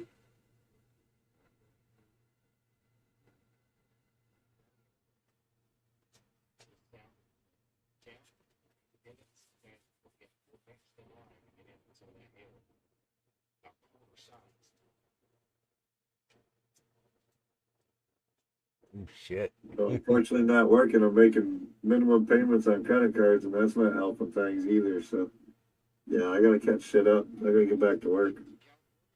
Fuck, hopefully Monday. Hopefully. That's what he's talking. We'll see.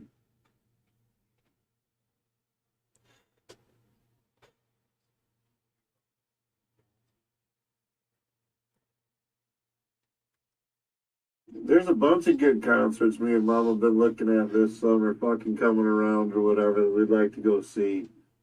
But then I got talking to Ro the other night about that Christian music concerts and stuff, and she's like, I'd like to do some of that again too. And so we may end up volunteering for some of these festivals or something and going playing around this summer and hitting the festival and volunteering, doing some stage crew type shit, and who knows. Could be good. It was always a good time. It'd just be me and her then. We ain't gotta worry about the kids and all that extra bullshit, you know what I mean? It could be good.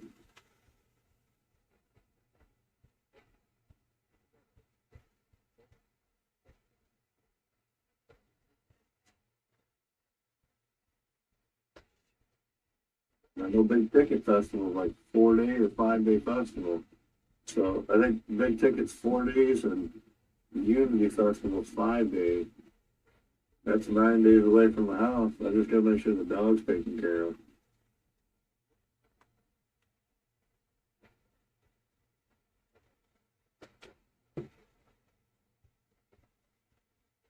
Yeah, they're all the Christian concerts up here, but they're all big name bands. I mean, I've seen Skillet and all kinds of. That was the other one that I showed Ro a picture of the other night, and she was like, "Who's that?" And it's Skillet. But yeah, I've seen a lot of big name bands. I saw MF before he was big time. In 2015, I was on stage and shook hands with the man.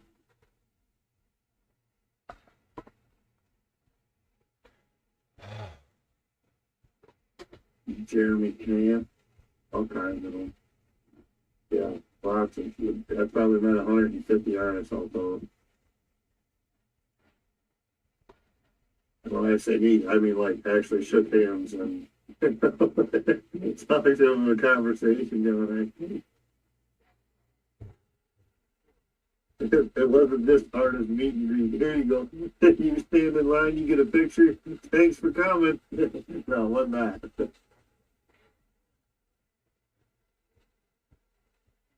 Meet and greets were overrated once I got to the stage group.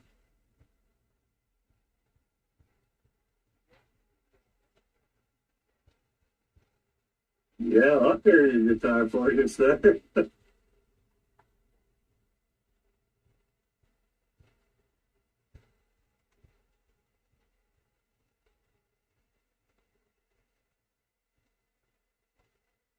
The one day one we did in Saginaw was cool. I was pretty much lead stage crew guy there. The guy that was in charge of it, I had been there enough years that he was now in charge of it. He was under somebody before, but he had moved up the ranks as well and went through that. But when he seen me show up, he's like, "Hey man, you're my guy. You gotta make sure these guys listen and do what they need to do." I'm like, all right. It was cool. They had run on the fucking stage that year. That was the last year they had it though. COVID come up after that and they fucking didn't do it some. So it was a free concert though. It was all put on by the community, Christian churches and shit. But we had a lot of good artists there. I think there would be like 10, 12 artists throughout the day, all total, in one day. Started noon and go until like 10, 11 o'clock at night.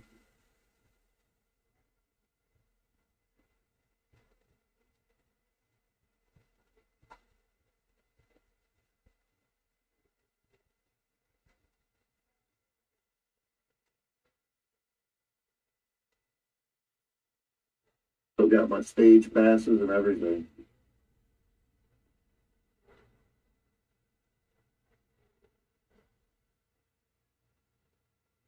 That's better than a concert ticket when you get a stage pass.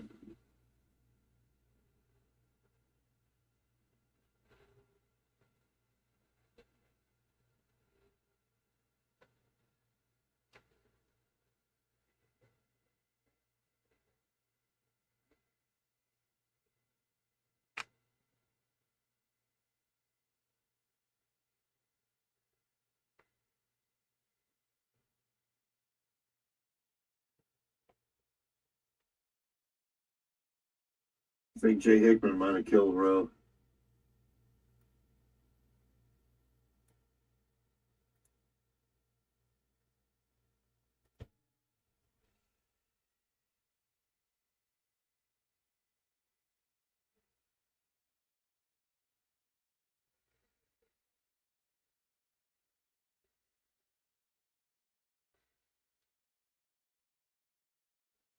And yesterday I was moving some shit around in the yard. They had some old bikes out there next to the shed, the metal shed. I was like, you know what? I should probably put them in this little lean-to area and fucking get them out of the weather more. I actually want to fix a few of them up, you know? A couple of them are just going to go out to the garbage or whatever, but there's a couple I want to fix up. And I was like, moving them and fucking, we got this short little fucking walkway and entranceway into the lean-to area. Yeah. Fucking hit my head, dude. Ah. I got a fucking bump up there and fucking scratch and everything. She's tender today. Jesus. Fucking, I just come up a little bit too quick. That 2x4 and that wood was solid.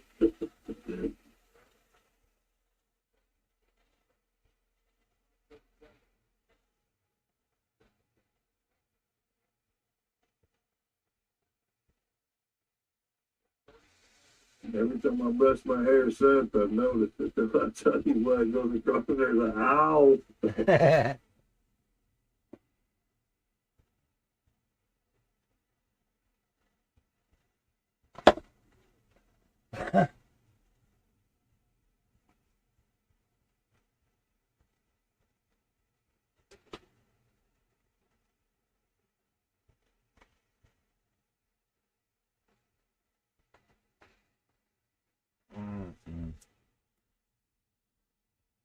Yeah, that's the way to do it though, Jamie. If you get in for setup and shit like that, setup's the best way.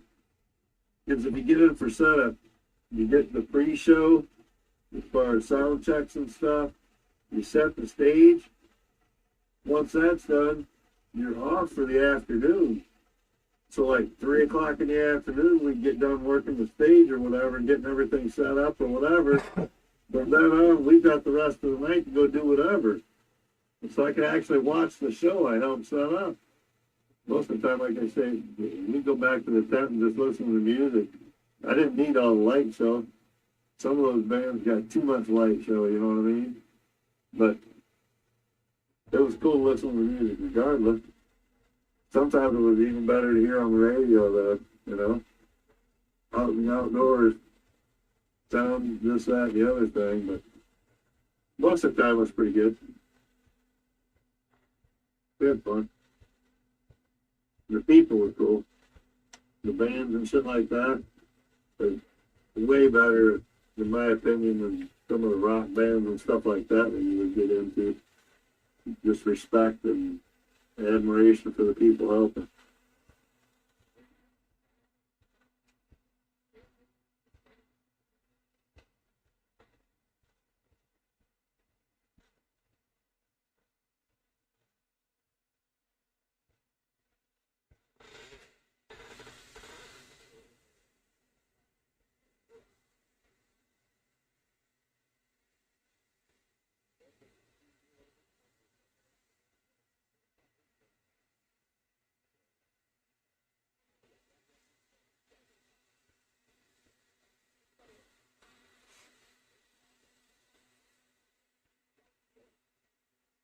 You cutting those clean through, are you? No.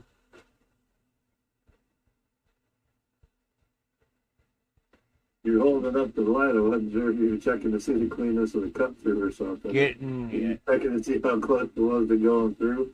yeah. I'm getting the very top layer of the paper. The thing is, you can't fucking read it. So I gotta use dark paper. It looks good when it comes.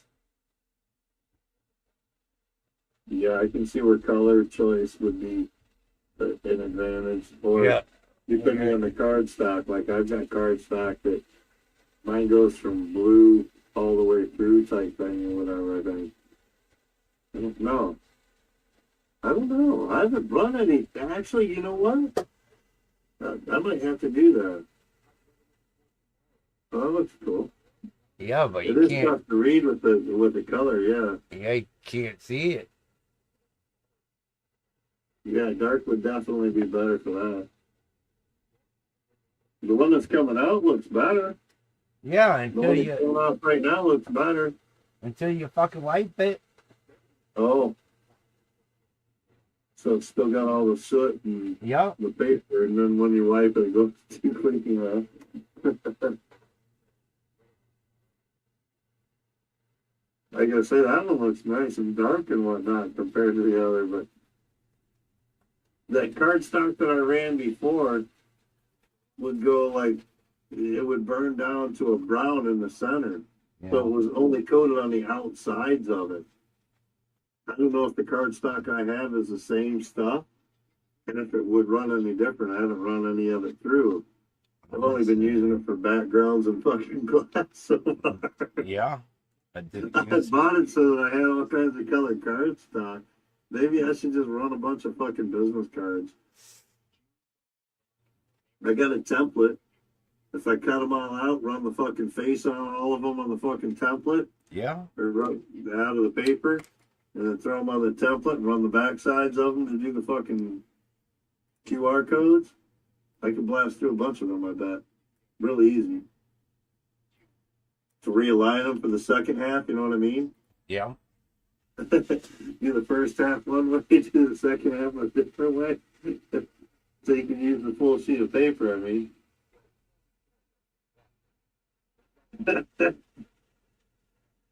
You like that, Ro? Check out Jay Heckman, he's hilarious. I got a few hours. He's He is a great comedian. Crowd pleaser. He plays the crowd well. Yeah. He's awesome. He's no longer alive and with us, but what it was worth. He was, yeah. He's another one up there by John Valby in my book. You know what I mean?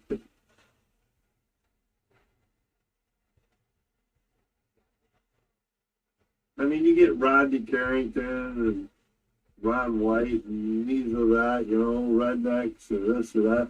You get some comedians, but there's certain ones that just stand right out. Bill Hickman, if he was still alive, he'd be up there with the top of them still.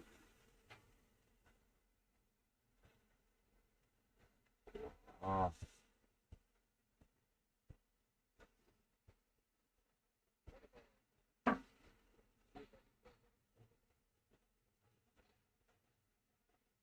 Yeah, so last night when the wife and the daughter-in-law went, you went into the med area for bruising or whatever, but that was on one arm, so they did her in the other arm. So next week she probably won't be able to go. Oh my God. Because she'll probably have two bruised arms. Yeah. She'll probably have to wait till the other arm's unbruised. You know what I mean? The bruising is easy, it seems, though, because this ain't the first time.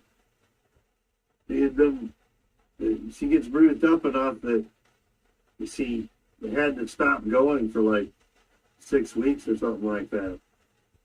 They put her on a stop. Wow. She was a short little girl. Probably got some thin veins, this or that. Bruises easy, I don't know. But for whatever reason, she struggles to donate.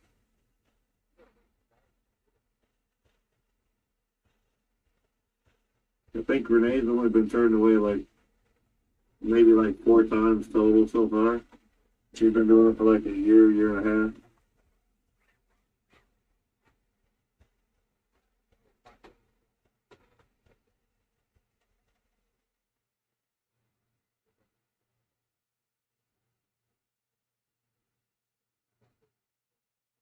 I don't have any issues with donating that way. My veins are great for it, but I got other issues that I can't donate. Called Eloquent. Losartan. Those two right there? Nope. No longer. Anticoagulants.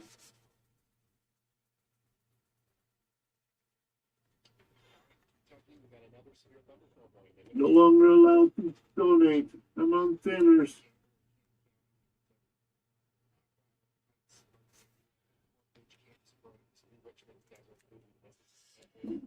Huh? And I'm always positive on weed too. So, you know, that kind of turns you away for donating. How the fuck does that happen? I was at a party, man. They were all smoking weed. It wasn't me, really, I swear. I eat a what bagel is that? It's a poppy seed. Poppy seed bagel. Poppy seed. I swear I went to Tim Hortons before I came here. Yeah, sesame seed buns and poppy seed bagels. I can even show you the receipt. I think this might be the reason though, DJ.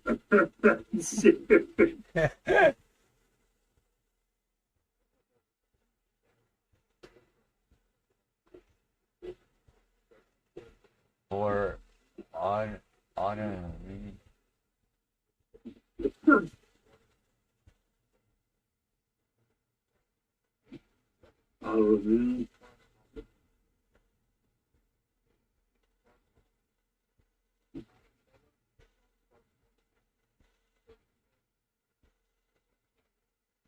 Yeah, I don't know. I just figured with weed in my system they wouldn't want me to test, so I didn't even try. But with blood thinners now, they won't allow me to. It taints the blood.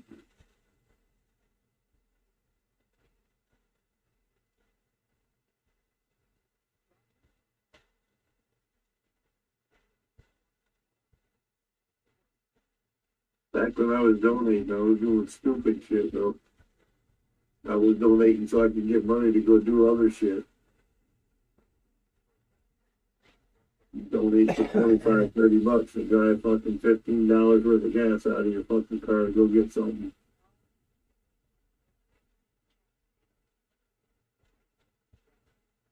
I'd work it though.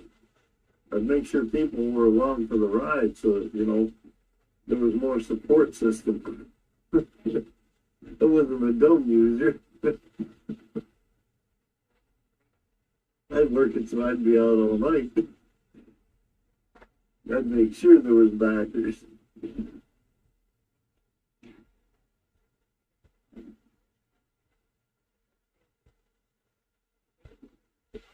They couldn't.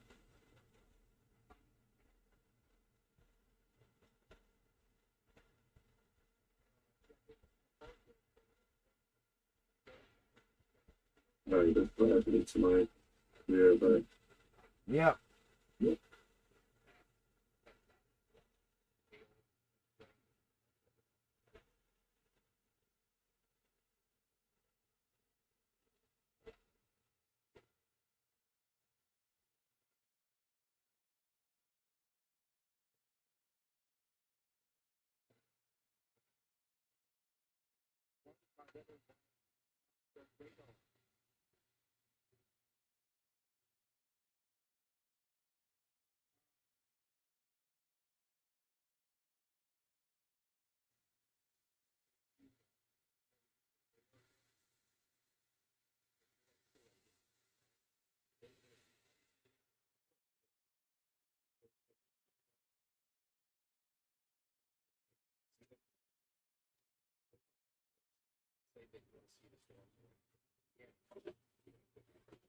$4,000's not too bad.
Maybe.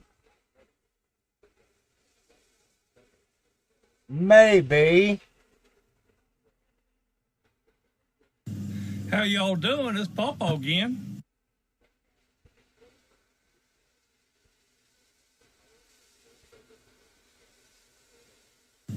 How y'all doing? It's Papa again.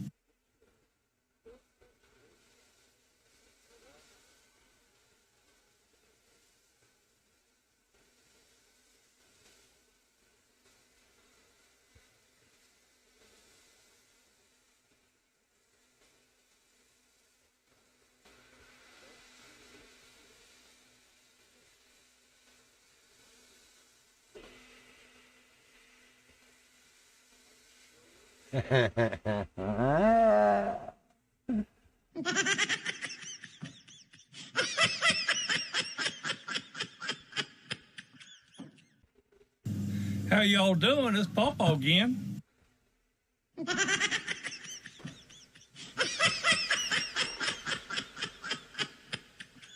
What you doing, Mama?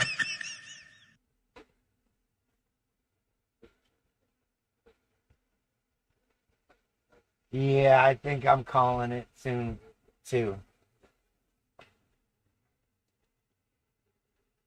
This one's at 3,000.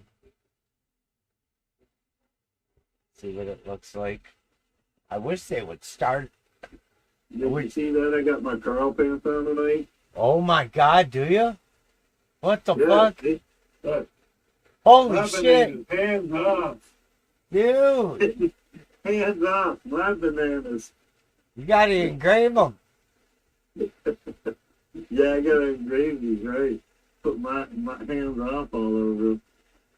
That's a lot of bananas to hands off.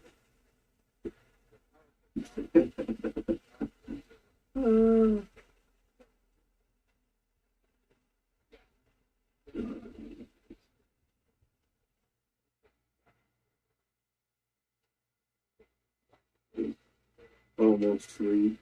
Holy shit. That's all she does nowadays. These days, sleep. Yeah, I know.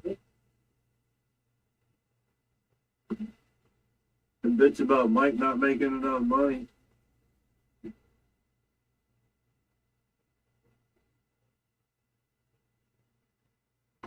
Yeah, 3,000.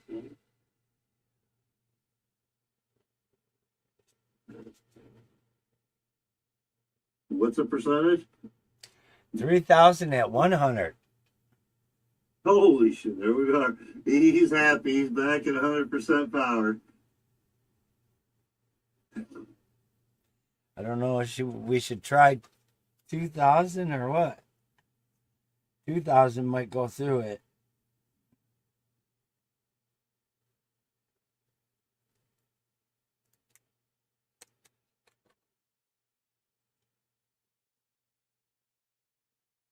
Well, last night you were bitching he only made fucking $20 for 3 hours or some shit. So I was just saying, girl.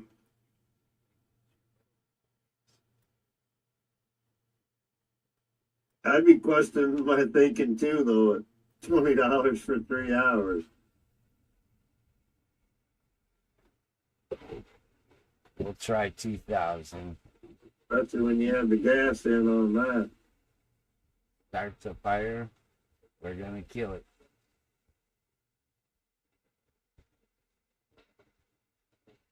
I think on paper I was at like 3,000, somewhere around in there, basic. So like I think it's 3,060 is what I do my fucking test at for alignment test on cardboard. That's nice and black.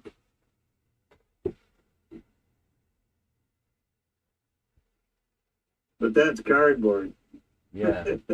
You don't want that. Probably be like a 30%, 40% or something at 3,000. With the 5 watt even, you know?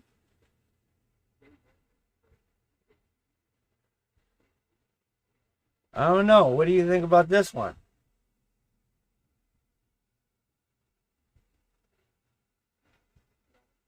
That one looks pretty decent. That almost looks like it's wooden grade, you know what I mean? You can see the dimension into it, so it looks like it's depth. Yeah. That's kind of cool. Does it stay that way? Yeah, that's wiped off. White? Yeah. That ain't bad right there, dude. That was 3,000? Yeah. 3,000. Yeah. That's pretty decent. That looks good. It almost looks like it's a piece of wood, you know what I mean? With that color and everything. For that color. Yeah. I wouldn't do it necessarily on other colors that same, you know, depending on. But for that color, that looks good that way because it looks like a piece of wood engraved.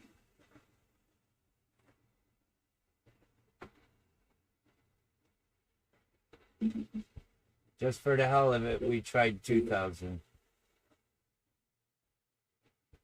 They get going through though.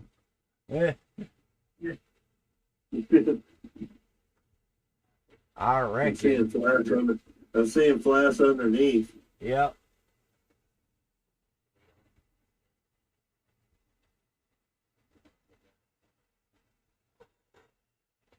It's spotty flash, so it's just going through. I'm definitely seeing flash underneath on the table though.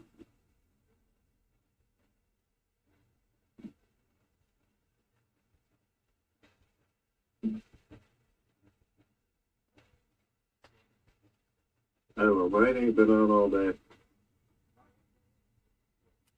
Nor has the printer. It's because you were working outside. That's why. Yeah, I went outside and fucking. Actually, I might have overdone it with the elbow on weed whip. Uh-oh. It's an electric weed whip, and the weight's in the main hand, you know. But Yeah. you still got a little bit of weight there. And back and forth and this and that, and they used it. So she's a little tender tonight. Not really swelled anymore, but she's tender. And this shoulder's fucking a little bit sore because the fucking mower didn't want to fucking run. Fucking spark plugs all fucking black. Fucking. It's only about 5-year-old spark plugs. I can't imagine why. No. I pulled it out after I fucking flooded the bitch. Finally, what finally did is I got my little fucking hand torch out. Yeah. I used here on the desk. It's actually left out in the garage. And I got that out. And I shot that into the fucking cylinder to burn the excess gas out. There you go. I was like, fuck it, dude. A little spark off of there. I was like, yep, I got something out of there. Got the fumes and shit. Did that a few times real quick. I'm like, yep, threw the plug back in there. She fired right up. I was like, yep, that's what it needed. I just had it flooded. You've been sitting with fuel in it or whatever, and it was already full. I hit it an extra couple times on the pump when I fucking we got ready to start it or whatever. Thinking, it's been sitting all winter, you know, for a start. Yeah. I flooded it out, and the spark plug was fucking so black and foul that, yeah. Yeah, I think Looks good now. we may have went through a little bit. I told you I saw them sparking. The bottom didn't. Bottom came out No. beautiful. That looks kind of cool, though. I mean, you know, it's kind of cool, unique. If you added like, I wonder if you went to like 23 or 24, somewhere around in there. If it had just go through in the top and fucking totally fucking clean up the bottom, 24. you know, split the difference. Yeah. 3,000 didn't go through the top. 2,000 went through the top. Split the difference. See if it goes through the top just lightly. Then get the outline up top and a nice solid down on the bottom. That might be another design they might like. You know what I mean? Different look. Unique. A cutout card. Doesn't allow you to do the back side necessarily, unless you did it real small at the bottom or whatever, you know, what space is left. It's kind of cool though when you're talking about laser engraving and shit like that, or advertising. That's for the campgrounds, but I mean, it gives that open look. Yeah.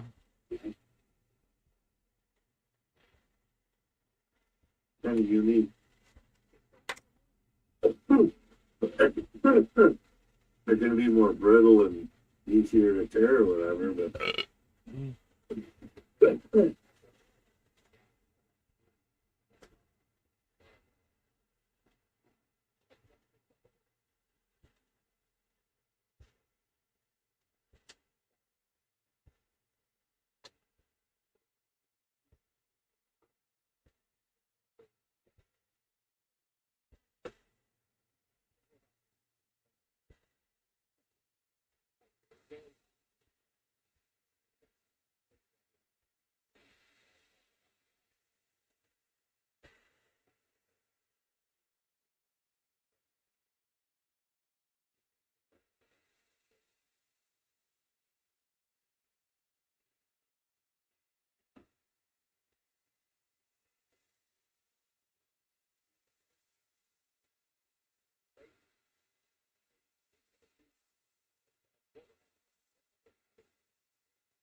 Did I get run on a rabbit hole or something? She's been quiet all of a sudden. Probably.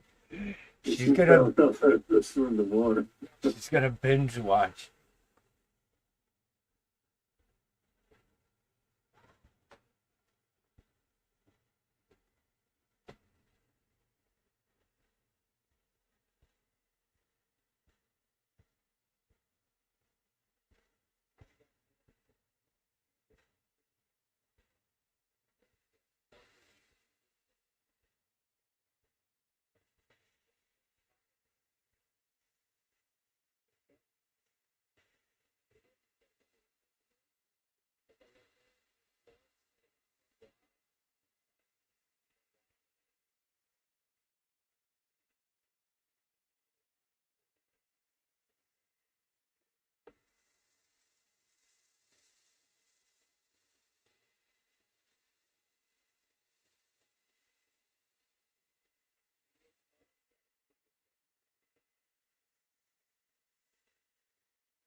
Oh, I see it now.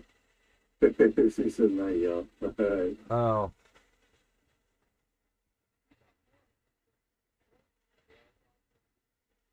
Got mixed in. Her and Jamie are kind of close icon, kind of, in the glance, but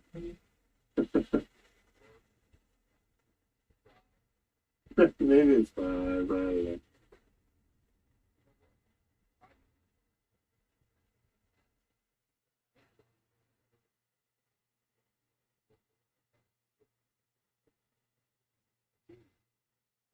Come on, you fuck.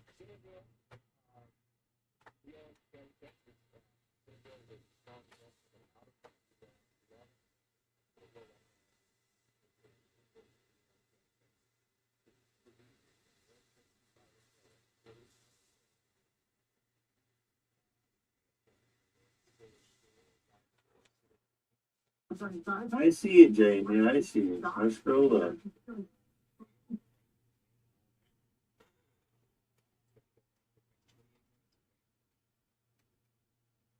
A little bit. Oh yeah, that went through.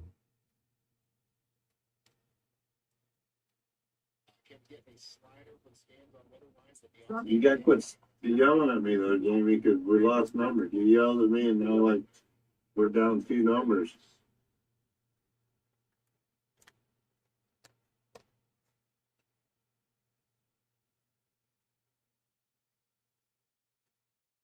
You.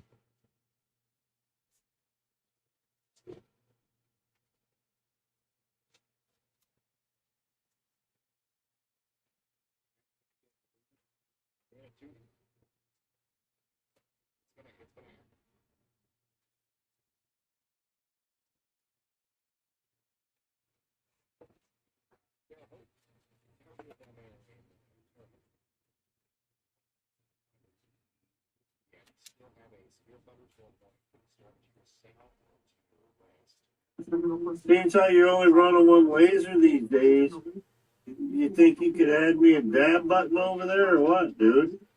Fuck around. I ain't got no weed button, no dab button, no nothing cool. Paul here? Yeah. 25. Now you know how to add them again, Paul, you know what I mean? You got doing other things and quit adding fucking new buttons for it. Shit. What the hell? Oh, he didn't home that one. That was a funky fucking scratch noise, dude. Dang.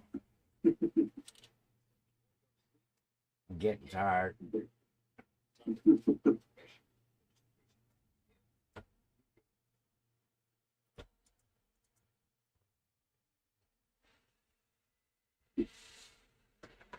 Oh. Yeah. Oh, she said she'd never yell at me. Bullshit. I don't know if I'm going to change that or not.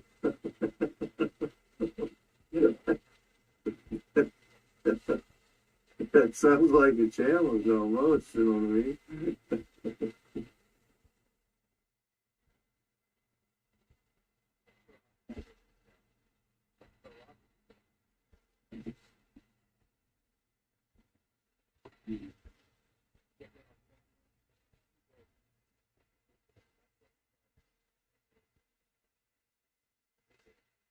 Yeah. So tasty. Pretty. The fuck?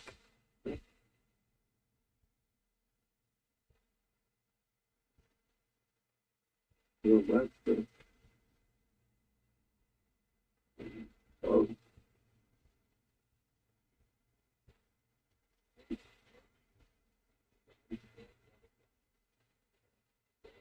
no, we already got the what the fuck.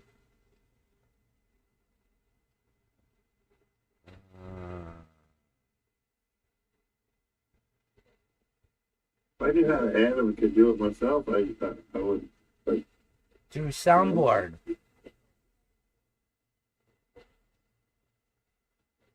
I just don't have your audio, though. Oh, Yeah.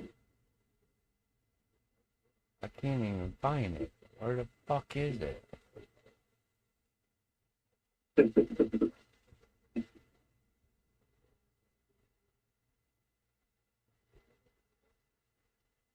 It's the Flintstones, probably. On there. Yeah. Where? The Yabba? What's?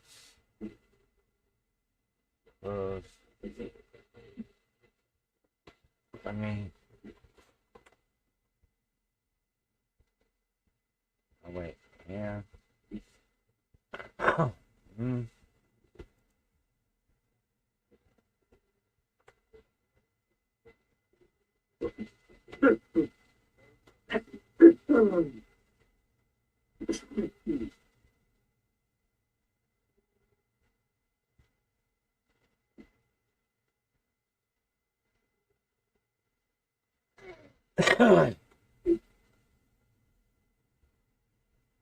What format do the audios need to be at? MP3? Or OBS. Yeah.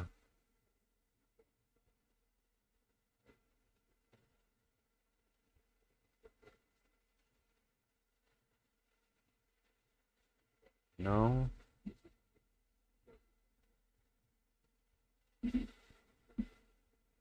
Um.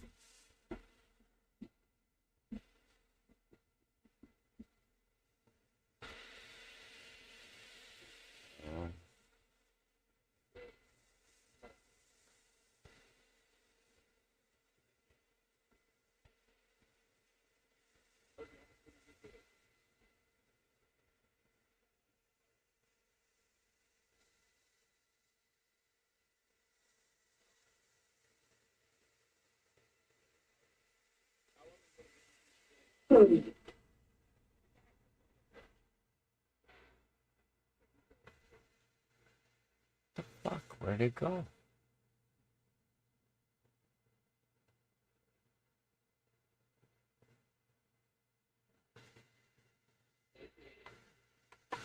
Copy. MP4. Where the fuck is it? Uh-huh. I gotta convert it to MP3. Invalid audio file. M4A is not supported. Yep.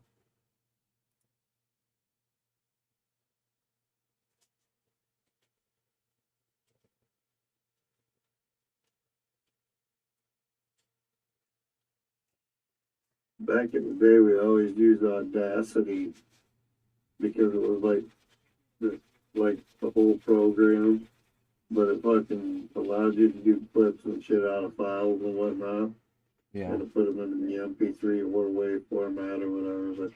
But Audacity was good to fucking do for clips, for little short things like that and whatnot.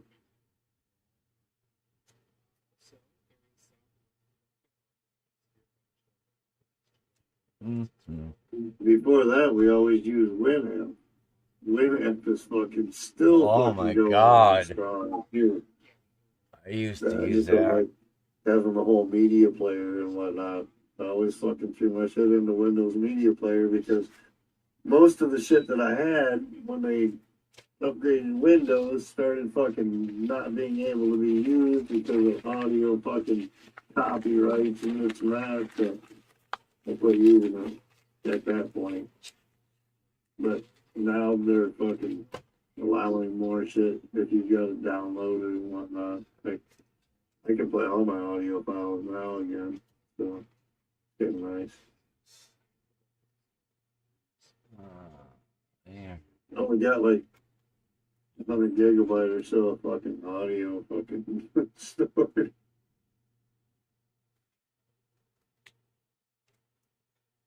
Every CD down here in my CD folder. It's just,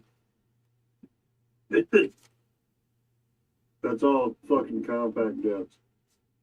Everything in there is compact disc. There's like 100 discs in there.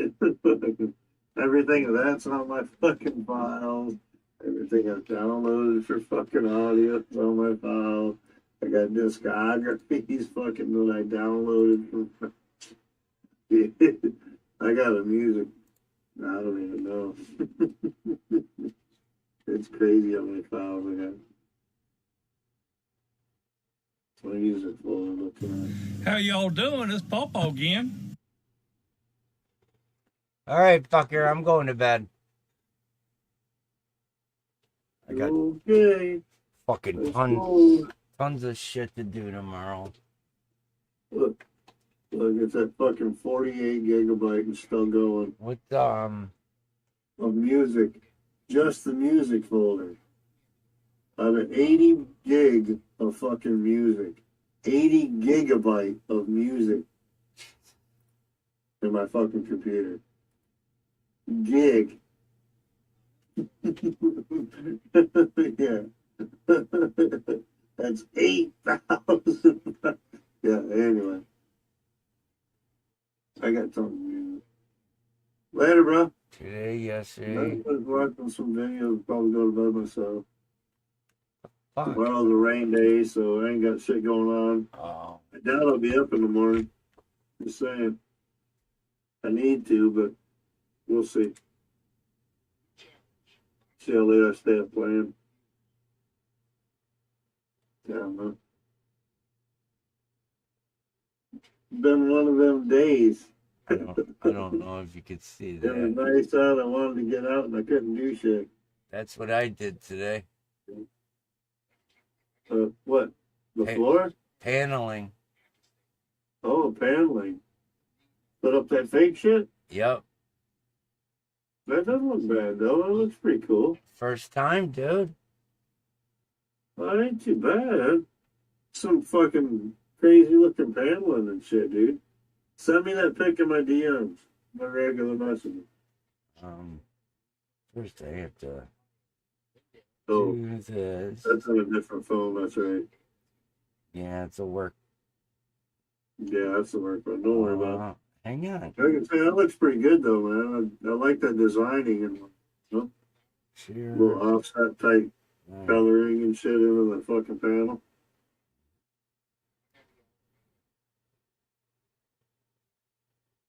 All this time I'm fucking this old, I ain't got a single TV mounted on my wall.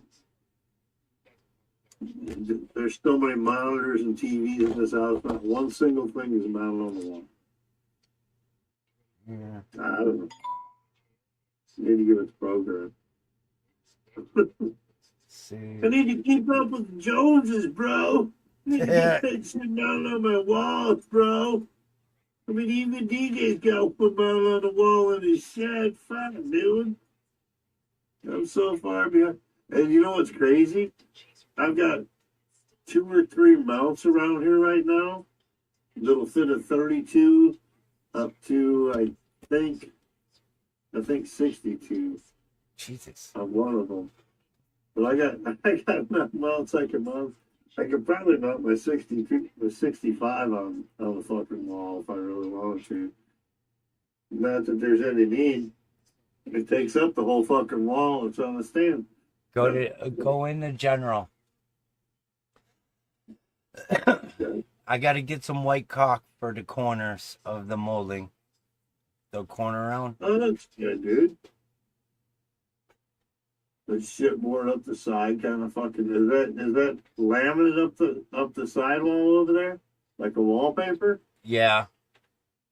That's not bad, dude. But it's a pretty decent looking wallpaper even for that area. The client had chipped off the paint, and he's got pica, which he eats anything. So we ended up putting paneling up. Laminating paint with the kitchen. No paint. Nope. It's all paneling. And we put that board. Fucking pre-painted fucking plastic fucking corner around and shit like that. So that's fucking. Had to put I'm afraid to even caulk any of the fucking seams or whatever though. Had to put that board back up because he knocks the wall with his wheelchair. Oh, well. So. Yeah, ain't bad. Just got to get white caulk and caulk the corners of the corner around. The old lady don't want to move to New York. She don't want to move to Niagara, so I can't help her, bro. I really wish I could, but I can't. I know, man. I'd have tons of fucking work for you. Look at that fucking ceiling over there to the left, dude. There's so much fucking paint up on the ceiling line. Yeah? The fuck? You know how to fucking cut? That wasn't me painting. I'll have to. I'm just saying, they brush that shit right on in. I'll have to show. I'll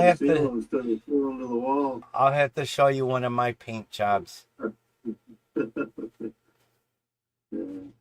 Show you how it's. Every day, though. Show how it's really done. That's why I make my money. Is because I can run a fucking brush, dude. Yeah. Like the boss told me, he said, "I got a job right up your alley. It's mostly brushwork." And get it done in one fucking day. Fucking trim changing. We're going brown to fucking white. Whole house, that kind of thing. You know what I mean? Yeah. That's why it's a bunch of trim work. Right up my alley. Yeah, I can do it, boss. I ain't fucking happy with it, but I can do it. I'm good at it, and I make it fucking fast. I know you make a fucking killer fucking bundle. So really, you should fucking give me a couple fucking bucks raise. That's what the conversation needs to be. I don't know. All right. Good night, YouTube. We'll see Monday. See you guys on the other side, bitches. Vlog, vlog, vlog, vlog, vlog, vlog, vlog. That's all, folks.